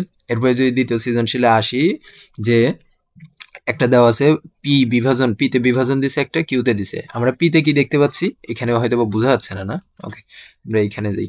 এই যে একটা দিছে পি আর একটা দিছে কিউ। পিতে দিছে কি 2n থেকে n হয়েছে, মানে কি হ্রাস পাইছে, কমে গেছে। 2n থেকে n হয়েছে, হ্রাস পাইছে, কমে গেছে। আবার এইখানে কি হয়েছে, এখানে 2n থেকে 2n আছে, 2n থেকে 2n আছে, কিন্তু হ্রাস পায় নাই, সমীকরণিক আকারেই আছে। আগে যা ছিল পরেও তাই হয়েছে। তাহলে এটা কোন কোষ বিভাজন? এটা সমীকরণিক কোষ বিভাজন। সমীকরণিক কোষ বিভাজন কোনটা ছিল? মাইটোসিস কোষ বিভাজন ছিল সমীকরণিক কোষ বিভাজন। আর এটা কি? এটা হচ্ছে মিওসিস কোষ বিভাজন। মিওসিস কোষ বিভাজনকে আমরা কি কোষ বিভাজন বলতাম? হ্রাসমূলক, মানে কমে যাইতো, অর্ধেক হয়ে যাইতো, তাই না? এখানে কিন্তু অর্ধেক হয়ে গেছে। ওকে, এবার আমরা যদি অ্যান্সারে যাই, যে হচ্ছে মানুষের প্রতিটি দেহকোষে কয়টি ক্রোমোজোম রয়েছে? মানুষের প্রতিটি দেহকোষে কয়টি ক্রোমোজোম রয়েছে? আমরা কিন্তু জানি দেহকোষে ক্রোমোজোম রয়েছে 23 জোড়া, 23 জোড়া, 23টি না, 23 জোড়া বা 46টি। এখন জিন বলতে কি বুঝো? জিন বলতে কি বুঝো, এটা এখানে দেওয়া আছে যে হচ্ছে জীবের বৈশিষ্ট্য। আমরা জানতাম কি জীবের বৈশিষ্ট্য নিয়ন্ত্রণকারী ডিএনএ এর অংশই জিন, এটা কিন্তু আমরা জানতাম। ক্রোমোজোমের ডিএনএ এর অণুগুলোই জীবের চারিত্রিক বৈশিষ্ট্যের প্রকৃত ধারক। এরা জীবের দেহের বৈশিষ্ট্য পুরুষানুক্রমে বহন করে, এবং মানুষের রং, চোখের রং, এই জিন, এইটাই এখান থেকে দিয়ে দিবা। ওকে, তারপরে পি কোষ বিভাজনটি ব্যাখ্যা করো। পি কি? হ্রাস পাইছে, তার মানে পি কি? মিওসিস কোষ বিভাজন, তাই না? আর মিওসিস কোষ বিভাজন ব্যাখ্যা করতে বলছে, মিওসিস কোষ বিভাজন ব্যাখ্যা করতে বলছে। এখন এটা আমরা যদি বইয়ের থেকে যদি অ্যান্সারটা খুঁজি, যে কোথা থেকে দেওয়া যেতে পারে বইয়ের, হ্যাঁ, এই যে এখানে লেখা আছে, এই যে মিওসিস কোষ বিভাজন, এটা আমরা পড়ছিলাম না? মিওসিস কোষ বিভাজন, এইটা তুমি যদি দিয়ে দাও তাহলে এনাফ। মিওসিস কোষ বিভাজন এইটা এতটুকু দিয়ে দিলে এনাফ। এবার বলছে উন্নত প্রাণীতে পি ও কিউ কোষ বিভাজনে দুটি তুলনামূলক আলোচনা করো। উন্নত প্রাণীর মধ্যে আমরা কি? আমরা মানুষ হয়েছে পৃথিবীর সবচেয়ে উন্নত প্রাণী। তাই আমাদের উন্নত প্রাণীর মধ্যে পি ও কিউ কোষ বিভাজন দুটি তুলনামূলক আলোচনা করতে বলছে। দুইটা তুলনামূলক। এখন এই দুইটা তুলনামূলক, এই যে এইটার অ্যান্সার করার জন্য তুমি একটু গাইডটা ফলো করতে পারো, কারণ এইভাবে গোছায় কোথাও দেওয়া নাই, তাই না? আচ্ছা, পি হচ্ছে মিওসিস, কিউ হচ্ছে মাইটোসিস কোষ বিভাজন। এই কোষ বিভাজনের দুটি উন্নত প্রাণীতে ঘটে। নিম্নে মাইটোসিস ও মিওসিস কোষ বিভাজনের তুলনামূলক আলোচনা করা হলো। মিওসিস পদ্ধতিতে যৌনজনন সম্পন্ন হয়, ফলে জাইগোটে ক্রোমোজোম সংখ্যা প্রজাতির ক্রোমোজোম সংখ্যার অনুরূপ থাকে। অপরদিকে মাইটোসিস কোষ বিভাজন হচ্ছে দেহকোষে এক ধরনের বিভাজন পদ্ধতি। মাইটোসিস পদ্ধতিতে মাতৃকোষটি বিভাজিত হয়ে সমগুণ সম্পন্ন দুটি অপত্য কোষ সৃষ্টি করে। অপরদিকে মিওসিস কোষ বিভাজন একটি কোষ থেকে 4টি কোষের সৃষ্টি হয়। মাইটোসিস প্রক্রিয়ায় মাতৃকোষের নিউক্লিয়াসটি একবার বিভাজিত হয়। অপরদিকে, মানে পার্থক্যর কথা এখানে বলে দিছে। এখানে পার্থক্যগুলোর কথা বলে দিছে, তুমি তাই করিও। মিওসিস এবং মাইটোসিস সম্পর্কে যা জানো সেটা একটু আকারে দিয়ে দিলে এনাফ। মানে সোজা কথা হচ্ছে এখান থেকে একটু দেখে নেবা, এখান থেকে একটু দেখে নিলেই হয়ে যাবে, ঠিক আছে? এখান থেকে একটু দেখে নিলেই হয়ে যাবে। তো আমাদের ফাইনালি চ্যাপ্টারটা শেষ হইলো। মোটামুটি একটু কঠিন টাইপের চ্যাপ্টার ছিল, কিন্তু যারা কষ্ট করে ধরে রাখছো, কষ্ট করে পড়ছো, তাদের জন্য এটা একটু কঠিন হলেও পরে আস্তে আস্তে পড়ে ফেললে ইজি হয়ে যাবে। ওকে, তো আশা করি চ্যাপ্টারটা তোমাদের ভালো লাগছে। কিছু কিছু জটিল শব্দ ছিল, তোমরা অবশ্যই তোমাদের ফ্রেন্ডদের কাছে এই ক্লাসগুলো শেয়ার করবা, যাতে করে তারাও এই ভালো ক্লাসগুলোর লিঙ্ক পায়। যদি তোমাদের কাছে ক্লাসগুলো ভালো লাগে, আর যদি না লাগে তাহলে শেয়ার করার দরকার নেই। ওকে, আর যদি তোমাদের কোনো সাজেশন থাকে যে এই জিনিসটা এইভাবে পড়াইলে ভালো হয়, তাহলে অবশ্যই তোমরা কমেন্ট বক্সে কমেন্ট করবা। তো আজকের মতো আমরা এখানেই শেষ করতেছি। আসসালামু আলাইকুম রহমতুল্লাহ।